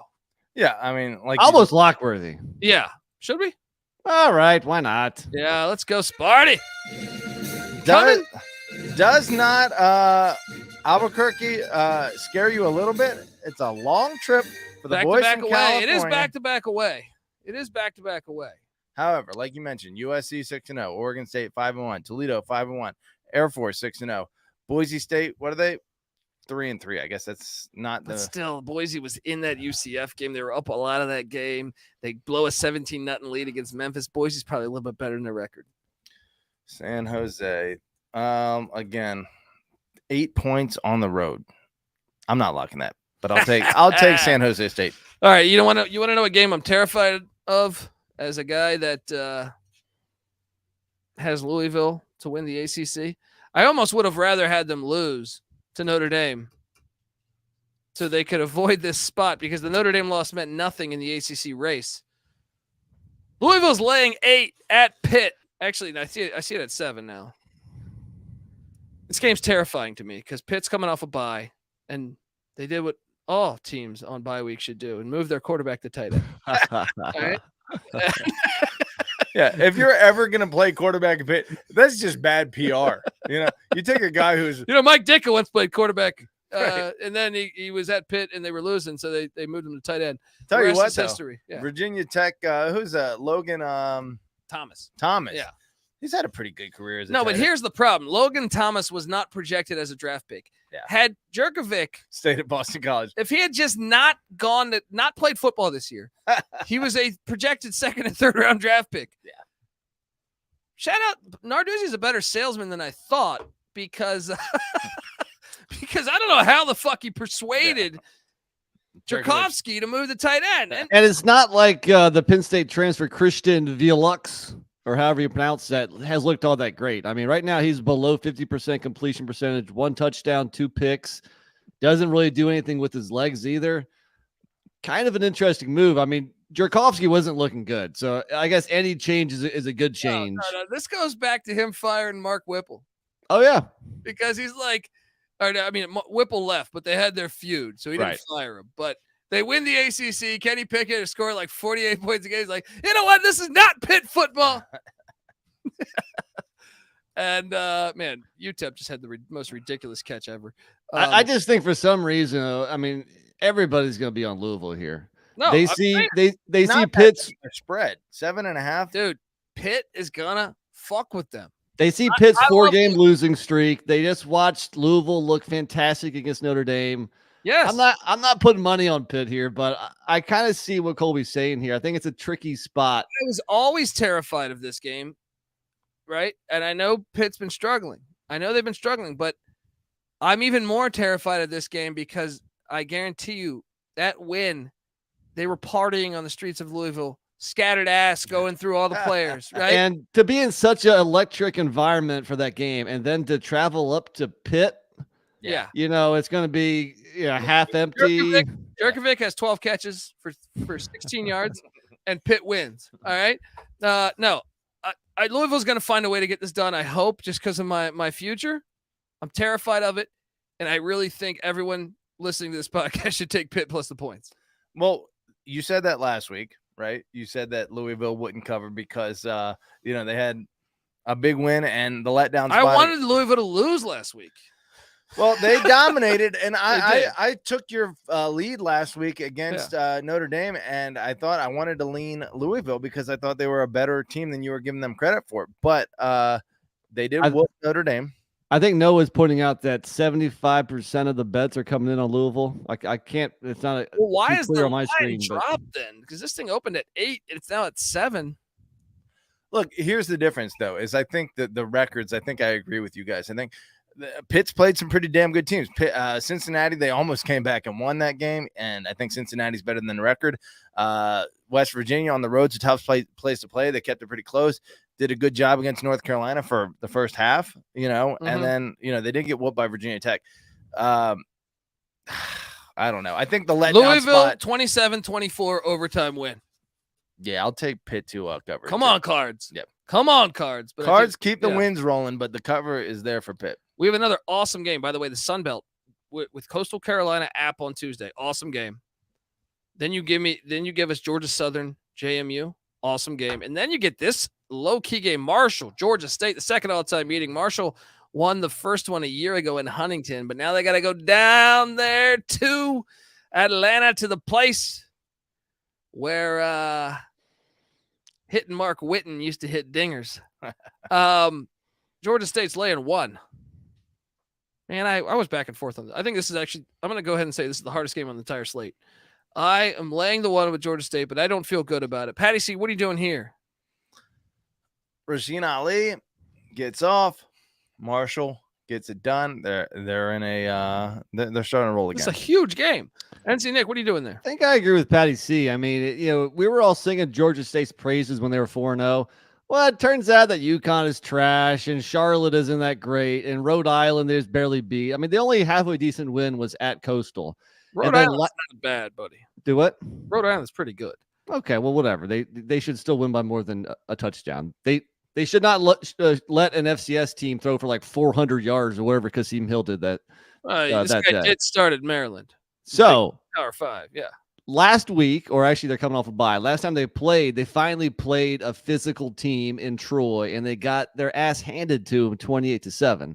Well, Marshall is also a pretty physical, run-heavy team that'll be looking to bounce back from that NC State loss. So I'm all over Marshall here. And does Georgia State offer any kind of home field advantage? No. That's true. All that true. The launching pad. Granger is going to be too much. All right. He's better than MJ Morris. He's better than fucking Grant Wells. He's better than any of these quarterbacks that Marshall's played. Marshall played ECU's quarterbacks. ECU's quarterbacks are the worst. All right. Hey, Marshall played Big Poffenberger. Okay. And they should have lost to Poffenberger. That's why you take Granger in Georgia State. Another good one in the Sun Belt here is ULM heading to Texas State at Jim Wacker Field. This is a fun little rivalry here. People don't know this, but series dates back to the year 2000. And ULM has a 6-5 all-time lead.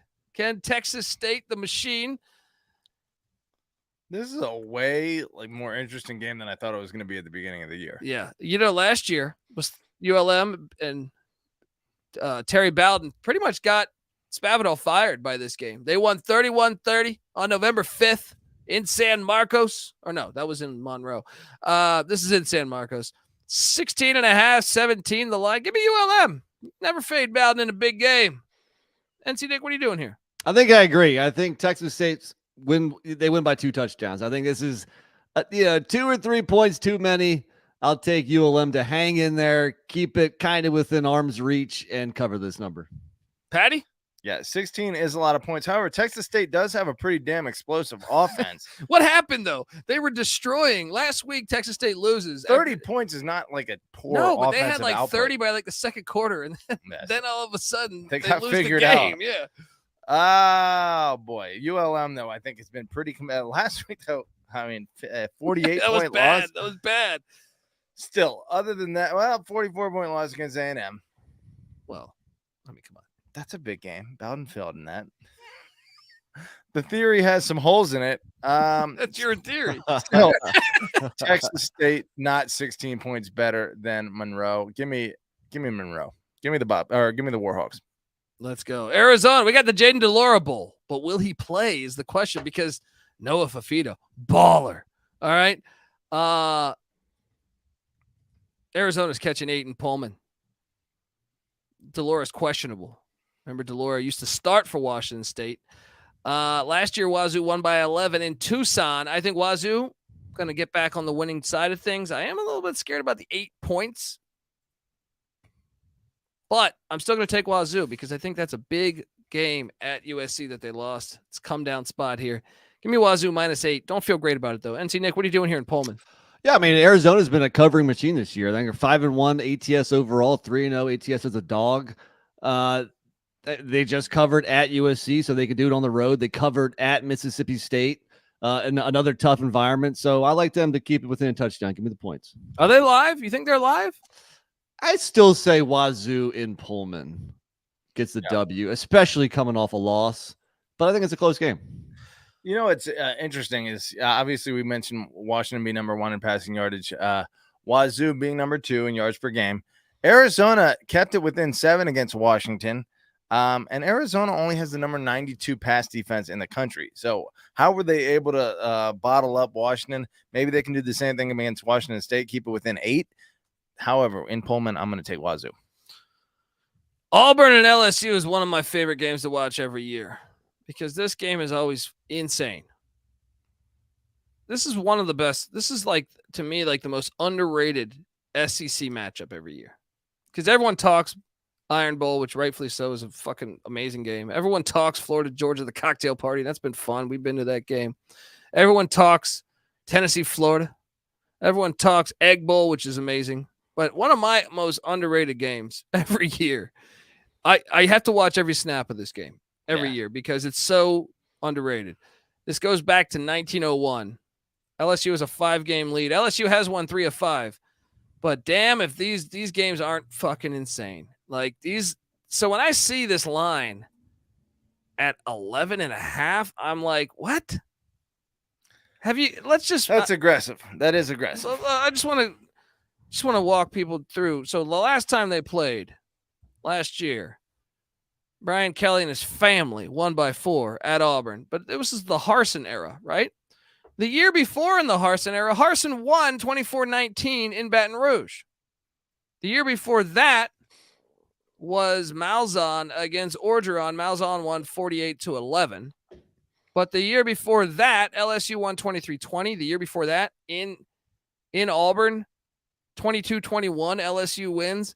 The year before that was 27-23. The year before that was 18-13. These games are always fucking insane is my point. They're always wacky numbers. They're always wacky scores. Give me the points all day, but does this line smell? Why the fuck is it 11 points? I was surprised it was more than 10 personally. So I'm going to take the points too. My only concern is that Auburn offense. I mean, so far they've only scored 20 points on the road this year. They lost to A&M 27-10. I'm sorry, 24 points. And then they beat Cal 14-10. So LSU has an electric offense. Can Auburn keep up if this is a shootout is the question. But to your point, this is a rivalry game. Almost every year it's closer than that. I'll take Auburn. I mean, the number is telling me to take LSU because these are like 2-point games every year. Why would you set it at 11? Because you shy away from the stink. You don't dive into the stink. If something smells very potent, right, you don't want any part of it. Auburn's coming off a bye after hanging tight with Georgia. Yeah. I'll take I got to take Auburn. You got to take Auburn. Dive into the stink, right? It stinks. I'm not locking it because of that, though, because I think the line is telling us that LSU is going to blow them out. And it makes no sense Vegas historically. is fucking with It makes us. no sense historically. Yeah, no, I think the bye week, and the fact that it's in Baton Rouge, but I don't think that's been a particularly big factor in the outcome of these games. I think no matter where the location, these games have been close. Auburn keeping it close against Georgia. I don't know about the LSU game. I can't say that. I mean, other than that, blowing out UMass is looking more impressive for Auburn as the weeks go on. Yes, they're the only team that's managed to do that. And LSU, I hate to say it, is a soft fucking team. They're coming off a back-to-back road. Maybe coming home will be nice for them. Still, 11, way too many. Give me the Tigers. Auburn, Tigers. Give me War Eagle. That'd have to be your bull. Yeah. All right, the first ever Big 12 game. Test your history, folks. I remember watching this in 1996. The first ever Big 12 game was Kansas State at Texas Tech. Or it might have been Texas Tech at Kansas State. But either way, these were the first two teams playing in the Big 12. And they're staying in the Big 12. They're not like these sissies leaving. Give them the invite and they're gone in one moment. I don't know. They've been dominating. Kansas State won the Big 12 more recently than any of those sissy teams leaving. That's true. All right. But this is a fun game. It's a fun game. I feel like Texas Tech has got it back with Baron Morton. The series dates back to 1933. Kansas State has a 5-game lead. I think Texas Tech's got something going. I'm going to lay the 1.5 in Lubbock. Nick, what are you doing here? I like taking Kansas State after a loss. You know, they lost to Mizzou, came back, pounded UCF. Last week, losing to Oklahoma State. I think they get back. They get right here. They go into Lubbock and beat Texas Tech. Patty? I'll say this. Texas Tech has been a pretty damn impressive team. Really, the loss against Oregon, the loss against They're Wyoming. 10 yards away from winning that game. Their 3 losses have been impressive. Yeah. And they whooped Baylor on the road. Meanwhile, K-State, not that impressive. Give me Red Raiders. Let's give go. me the Red Raiders. Yep. All right. Next, we go to this is it. You guys aren't doing it to me. All right. NC Nick's going to try to. He's going to try to talk sense about how Air Force has been a wagon. 9 straight double-digit wins going back to last year. Yeah, they have been a wagon. It's not happening here. I What if agree. I told you that Wyoming has won 6 of 9 against Air Force?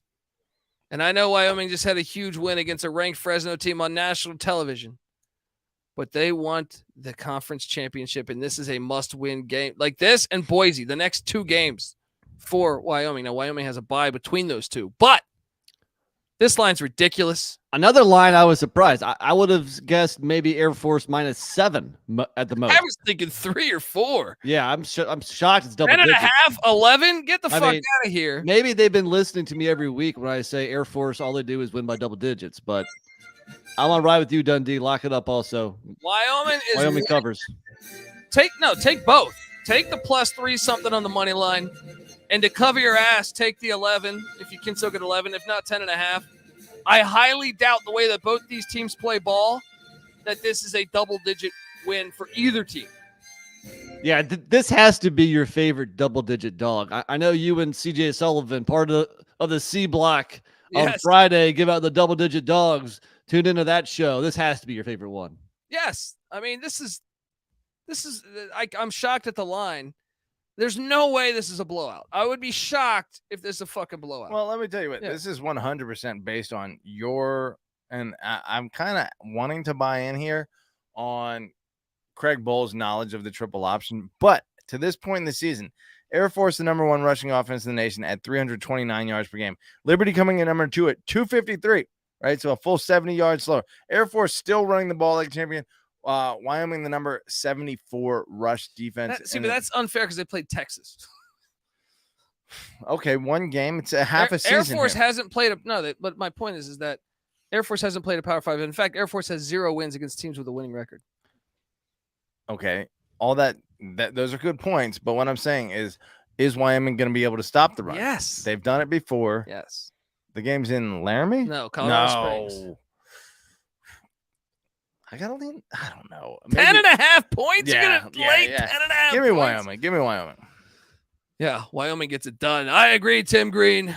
Next up, Missouri heads into Lexington, Kentucky. Okay, I got a lot of nuggets I want to talk to you about here on this game. So Mizzou, first off, this series dates back to 1904. Kentucky has a 4-game lead, but get this. Kentucky's won 7 of 8 since 2014. 7 of 8 against Mizzou. But I saw an unbelievable stat that I retweeted. I don't know if you saw it from TCE's account. You know Mark Stoops, who's been at – how long has Mark Stoops been at Kentucky now? A while now. I'm going to give you an amazing nugget here. We know he has the greatest contract in sports since 2013. 10 years. Do you know he has only 2 SEC wins against teams with a winning record? Are you serious? 2. Wow. They take 9 Good nugget. cupcakes In 10 years. That's incredible. That is fucking incredible. That's life in the SEC East. Even crazier. Talk to me about rankings. First off, let me go back. Look, I just dropped the database top 25 episode, but I want your guys' opinion on this. So, why is Kentucky ranked over Missouri? So Kentucky, they have 1 win against a decent opponent, and that's Florida, right? They got blown out at a top 10 team in Georgia, right? Mizzou has a win against Kansas State, who has the same record as Florida. I actually think Kansas State's better than Florida, in my opinion. Mizzou also has a loss to a ranked team in LSU that was very close, where Mizzou was up like 90% of the game. Mizzou also has a win against 4-1 Memphis. Mizzou also has a win against... That's their best win. Oh, against Kansas State, maybe. Well, what's their best win? Yeah, Kansas State. Kansas State. Yeah. Their resume is way better. Well, Missouri hasn't played a road game at a stadium that wasn't under construction. Same with Kentucky. Oh no, the Georgia game, right? Yeah, because they both play. This they still both makes played no at sense. Vandy. Dude, Mizzou's resume is so much better than Kentucky's. It makes no fucking sense. It's so much better because South Dakota is undefeated in the FCS. They beat North Dakota State at North Dakota State, and then it is better. Memphis. Yes, it's way better. It's not even close. So I take it you're on the Tigers, huh? No. It's not way better because... Why is it not way better? Because SEC teams are of a talent level where the only games that really matter on their schedule are high-level group of 5 teams and Power 5 teams. And Florida, they beat Kentucky beat by, 19 points. And are you being sarcastic? Missouri beat... are you being funny right now? Missouri beat Kansas State by 3. Right? Telling jokes, Patty C? Look, I'm just pointing out the stats. What about the second win? What's the second best win for Kentucky? The second best win? Okay, they don't have a much. Okay, but what are we saying? The win against Memphis is the second best win? No, they both have wins against Vanderbilt, so cancel that out. Both were at Vanderbilt. Memphis is way better than Akron, Ball State, or Eastern Kentucky. And even their FCS, South Dakota, is way better than Eastern Kentucky. Okay, they've played a slightly tougher schedule. Slightly. One game is tougher. Every other game. They haven't got blown out of any games. Well, they fucking whooped Florida's ass, who was top 25. And meanwhile, Missouri squeaked by a Kansas State team by 3 points, who was top 25. But they have one combined. Kentucky just lost by 40. Okay, to the 2-time defending national champion Georgia Bulldogs.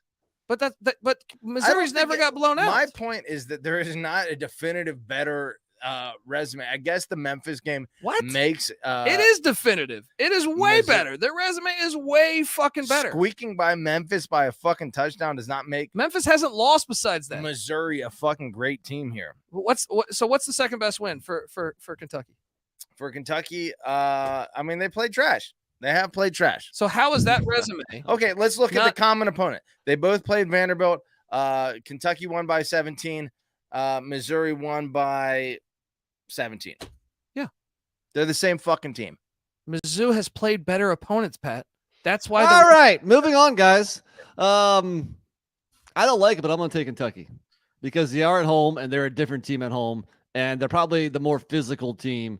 And I wonder if Missouri can stop that rushing. I think you're right. I think with all that and the fact they've won 7 of 8, I think we take Kentucky minus 2.5. Patty? I don't know. I certainly don't love it. This is a tough game because Missouri is certainly better offensively. Give me Luther Burden. Give me fucking, when it comes down to the two evenly matched teams, give me the guy. Luther Burden was fucking. I don't feel good about this game in general, but I think I'm going to shotgun a beer. GBO Farms wants me to shotgun a beer. I'm shotgunning a fucking beer. I still don't. Your resume point makes no sense to me. USC is traveling to South Bend, Indiana. They're calling for rain. You see that? You see what they had the USC punt returners doing? They're like spraying water on them or something. Yeah, spraying water. Patty C was getting half chub, right? It's kind of hot, not going to lie. Look, Notre Dame's laying 3. Wrong team favorite. I actually lean. Let's see, at 2.5, I loved Notre Dame. At 3, I still go at Notre Dame. Dude, did you see Notre Dame last week? Did you see USC last week? They won. Notre Dame lost. I did see both of those games. One's against an undefeated team. Arizona's 3-3, buddy. All I know, Arizona was with their backup quarterback. Sam Hartman threw 3 interceptions and looked like absolute dog shit. And Notre Dame was never really competitive in that game. As much as I wanted Notre Dame to be competitive, I agree. They got their ass. But let's talk about USC playing Arizona with a backup quarterback in his first ever road start. Let's talk about USC being undefeated and Notre Dame with 2 losses. Let's talk about that. Notre Dame's schedule is way harder than USC's. USC's ready to drop a game, and Yeah. I think this is it. Yeah, I do too. I think Going into South Bend. All you motherfuckers are wrong.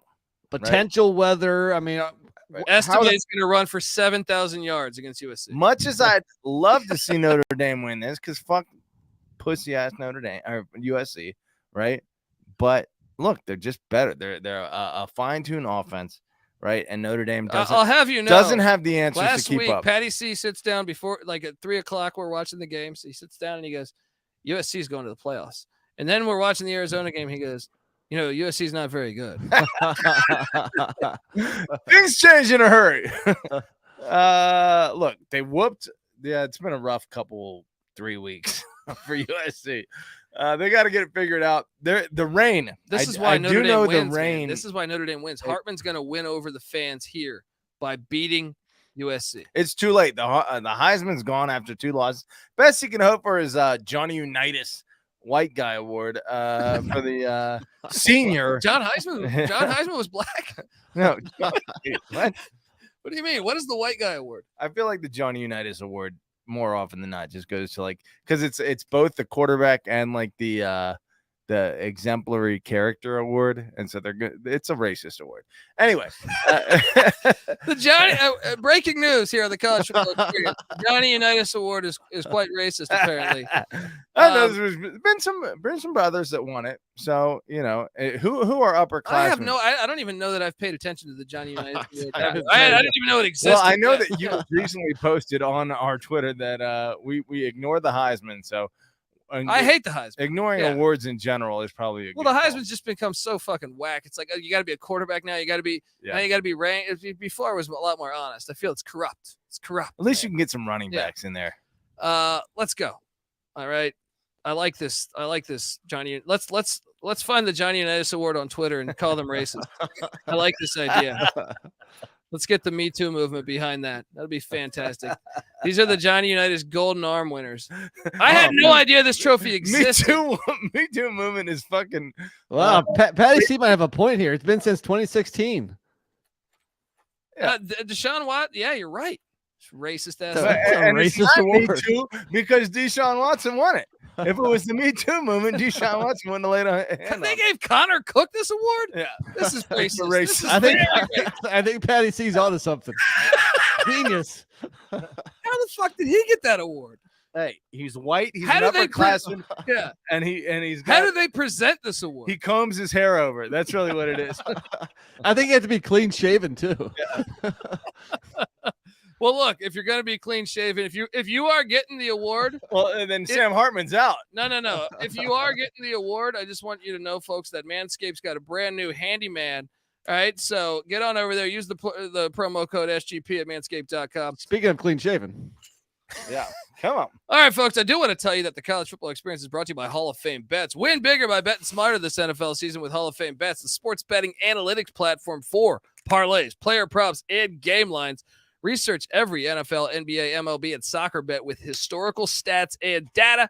Stop betting in the dark and join over 30,000 users researching with Hall of Fame bets to craft more intelligent, data-driven parlays. Download the Hall of Fame Bets app or visit hofbets.com and use the promo code SGPN to get 50% off your first month today. Start researching, start winning with Hall of Fame Bets.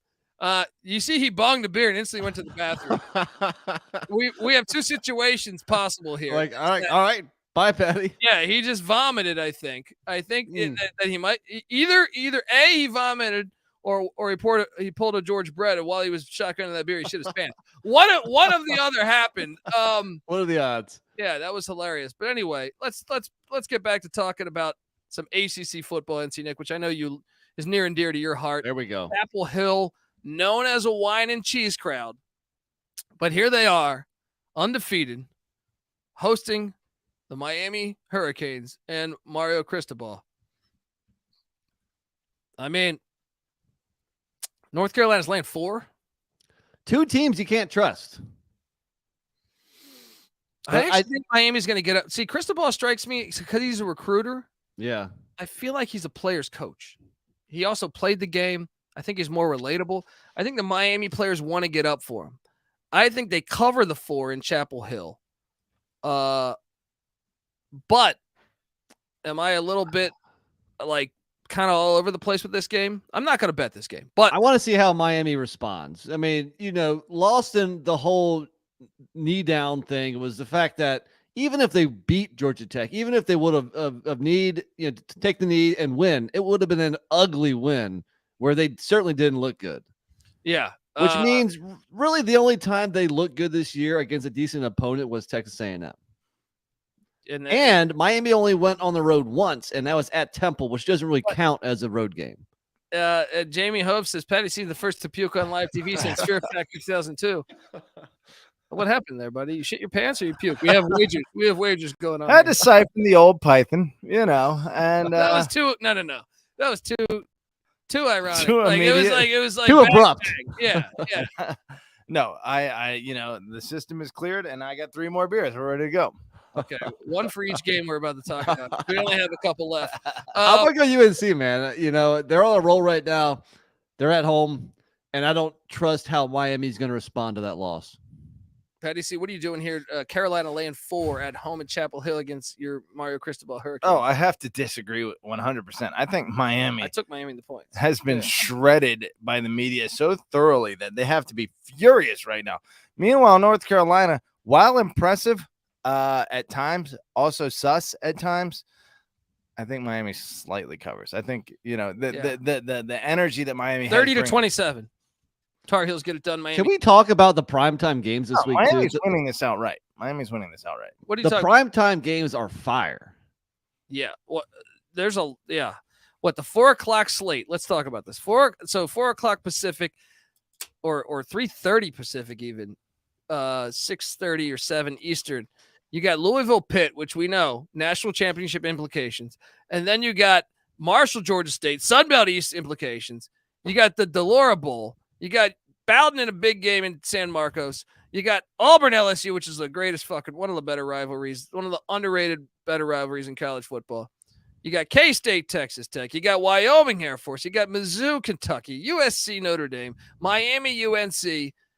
And then two other bangers, if I may. Underrated week for sure here. One of those bangers is this one right here. Chip Kelly and the UCLA Bruins are heading up to Corvallis, Oregon. The chainsaw will be out. Oregon State's laying 4 points. I am locking up the Oregon State Beavers -4. I'm right there with you. Wait, this one is too easy. It almost is too easy. And the line keeps on coming down a little bit. People are betting on UCLA. I don't buy it on the road. I'm going Oregon State in Corvallis. Especially Come on, with them and USC are the originators of fucking over the Pac-12. They are not winning in Corvallis. With the freshman quarterback that has thrown 2 pick sixes the past 2 weeks. What? And this is the most complete team. Now I will say this. UCLA's defense has played very good. They were able to shut down Washington State. Number 5 defense in the nation. Some of that is because they didn't play a P5 in the non-con, right? UCLA. Not what you'd expect from Chip Kelly. Well, here's the problem here is that Washington State, is going to try to throw the ball every single play. One of the most balanced, well-balanced teams in the Pac-12 is Oregon State. Oregon State is Utah. UCLA went to Utah, lost by 7. But Utah was with their 3rd and 4th string starting quarterbacks. I'm all over Oregon State here. I love this play, -4. Same here, right there with you. Double lock. Patty C, you making a triple lock? Wait. In Corvallis? Yeah. I have to figure you guys are right. Yes. Fuck it. Let's lock it. Let's lock it. Oh, you ride the beaver. You ride the beaver, Patty C. And Chad G's taking off his thong now.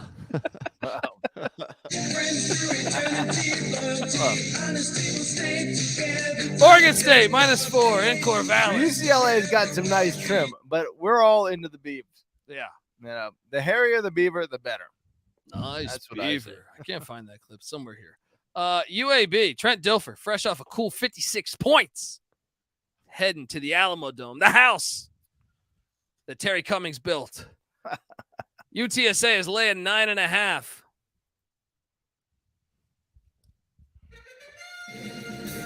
Surprise lock. That feels like too many, right? Are you going to take UAB or are I you am going to take all over UAB. Yeah. Dude, I've been impressed with UAB the past 2 weeks. Trent Dilfer making me a believer. I got it at 10, but it's at 9.5 right now. I still say lock it up. UTSA is favored by 9. At the same time, Captain Harris is back. He is back. And that's why they put up damn near 50 last week. So I agree that UAB out of nowhere is playing really good football. And I'm going to take the points, but I'm not that confident. I'm locking this thing. Market's off on UAB, buddy. We got a rivalry game going on in Durham, North Carolina, and Riley Leonard, high ankle sprain. What's happening here, NC Nick? You icing it up for him? You know what? I mean, he's questionable. He's day-to-day, which is really surprising. I still don't think he's going to play this game, but I think that's a good sign for next week. Duke is laying 3.5. The line is telling you that Duke is going to win by more. Give Mike Elko the bye week to prep for this NC State offense. I'm on Duke here, but you already knew that. 20-16, Duke gets the win. No. Look, I think North Carolina State's kind of trash. I will personally lock this up in Duke's favor, even without Riley Leonard. Patty C. I think they're a far better team. Look, having watched NC State struggle with UVA, I'm trying to tell. This is the story of NC State's career as an institution. Yeah. Look, they did everything. No, granted, keeping it close against Louisville, a decent look, but and then the late cover against Marshall, they did cover that. We all were blessed by that. But I think Duke covers easy. Duke. I don't think it's that easy. I think it's gonna be. This is a rivalry game, man. Not really. They hardly ever played being in the Coastal and Atlantic. Well, they used to when they played in the ACC every year. True. Back in the day, because Duke should have almost beaten a pretty good Notre Dame team. You just shit on Notre Dame a second ago. Notre Dame as a fucking okay. Let's talk about tiers. All right, we're gonna talk about nationally elite, right? Oh shit! This pod's go another 10 minutes. We got USC. We got USC is not on the top tier. Michigan. They're not. USC is not on the top tier. Look at USC versus Oregon, right? Or USC and Oregon versus Colorado. Both had similar first half results. The fact that USC got conservative, whereas Oregon didn't, it wasn't right? similar. It was similar to me. No, not from a yardage standpoint, man. Colorado was that moving shit the ball. does not fucking matter, right? I think like USC when they needed to be, they flexed on Colorado. I saw right? USC at Arizona State, buddy. That wasn't impressive, but that was a letdown spot. They slept. Look, USC 6-0 for a reason. They played be a little more asleep at the wheel than other teams. Got the best record that they've faced. You realize that, right? And they fucking whooped their ass to the extent that they needed. 7. To the extent that they needed to the extent that Colorado. I'd be curious to look at the win percentage on ESPN's thing. I bet it never came close. I bet Colorado was never even considered to win that game. USC has not looked like a good team this year. I think you're wrong. Like they have not looked like top. Like they have Georgia, a couple flaws. Georgia and some of those other schools have been dominating. I'll say this: Washington, Oregon, USC. It's a wash. I don't know who's the best team of those three. Or at least Oregon and Washington have like played competition. Still, USC has the best offense in the nation. The other two are right behind him. No. Yeah. Boise State's heading to Fort Collins, Colorado. I was taken aback by this. So this series started in 2011 because remember, Boise used to be in the WAC. Boise's 12-0 all time against Colorado State. Holy shit. I figured Colorado State might have gotten them once. Boise's laying 7.5. Give me the Rams plus 7.5, even though they blew a 17-0 first quarter lead against Utah State last week. NC Nick, what are you doing here in Fort Collins? I think I like the physicality of the Broncos here. I think that running game, Ashton Genty's one of the best running backs in America. I think he runs wild on the Rams. Joe Hackney also says, congratulations, NC Nick. Your UTEP Miners. Tink. I'm back on board. You know, I had my house on the border of the market. I'm taking it off the market. The Mexican border. Yeah. Let me ask you this. Colorado State, double overtime against Colorado, beating Middle Tennessee, losing. I mean, I guess they're a hard team to predict. They were up 17-0 on Utah State and lost. Homecoming against Boise. I got to take Boise. Yeah, I took the Rams, but I don't feel good about it. Final game of the night, San Diego State heads to the island.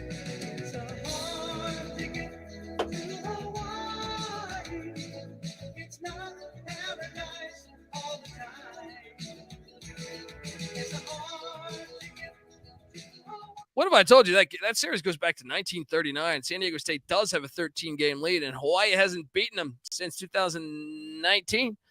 San Diego State's laying 6. Timmy Chang is winning this game. They almost got it last year. If it wasn't for like an 80-yard kick return by San Diego State with like 30 seconds left, they were going to do it. Who is the softer team? Hawaii, who throws the ball almost more than Brendan Schrager, who throws the ball almost more than anyone in the country, or the self-declared soft San Diego State Aztecs? I'm telling you, the Rainbow Warriors are live. They're live to win this one.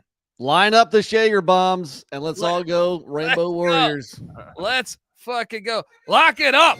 Oh, I'm not locking it. Plus 6 on the island? Let's go. On the island? The I'm Ching not locking Complex it. I'm Center. not Bring locking your membership. Both of these teams should be the first two teams invited by Washington State and Oregon State to the new Pac-12. The new Pac-2. Pac-2. Yeah. Become the Pac-4. Rainbow Warriors getting it done. Let's go. Folks, Yeah, let's go. these are two of our favorite quarterbacks. You got Jalen Iron Maiden and you got Shager bombs. That's true. I do like, from a nickname standpoint, this game thriving. Shaker Bombs and Iron Maiden. Yeah. You're having a damn good time Yeah. watching this game. I mean, Iron Maiden might go 11-43 for $112, but it'll be You got fun. the wrong quarterback if you're trying to go air raid. Folks, that's our show. Subscribe to the College Football Experience. We cover every game. Tomorrow morning, we got the DFS show. Tomorrow afternoon, we got, what is this? What are you showing us here? Showing us? Damn, we look good. Damn, we look good. Yeah. Nicely What's done. going on? Hey, there we go. Shout out. Give us a follow on Twitter at TCE on Terrell SGPN. Furman throwing vibes out. Yeah. Yeah. Shout out to get on over there. Follow us. All right. Subscribe. Like I said, tomorrow we got the DFS show scheduled for the morning, 9 a.m. Pacific time. We also got the weekend bombs coming at noon with CJ Sullivan, where we go through what dogs we like, what dogs are barking come Saturday, come Friday night. Folks, it's been a blast. Appreciate the whole chat. Everybody in the chat, even the guy everyone's getting static with. Even Josh P. Yeah, Josh P. Throwing shade at me. Come on. You want me to look up more stats? I'll do it. But I feel like the more relevant stats are what the teams have done. We're covering spreads here, right? And this pod just went 2 hours and 22 minutes. I don't want it to go any longer, damn it. So subscribe. Give Patty C a follow on Twitter at PattyC831. I'm on Twitter at DColbyD. NC Nick's on Twitter at NC__NICK. Come play DFS with us. The College Football Experience is on Twitter at TCE on SGPN. Shout out to Josh. Shout out to Chad. Shout out to everybody in the chat. Let's have some fun. Let's make some money. Also, remember the Sports Gambling Podcast show coming up in 27 minutes. Check out that show. Can't stop, won't stop. We keep on rolling here. All right. College Basketball Experience dropping conference previews. VSiN, Friday night, Sports Gambling Podcast, 9 o'clock Pacific, live from Las Vegas. VSiN is a network, folks. VSIN, Brett Musburger's network. Check it all out. All right. Until next time, this is the College Football Experience Week 7 preview and picks. You better start thinking about yours. And we out of here.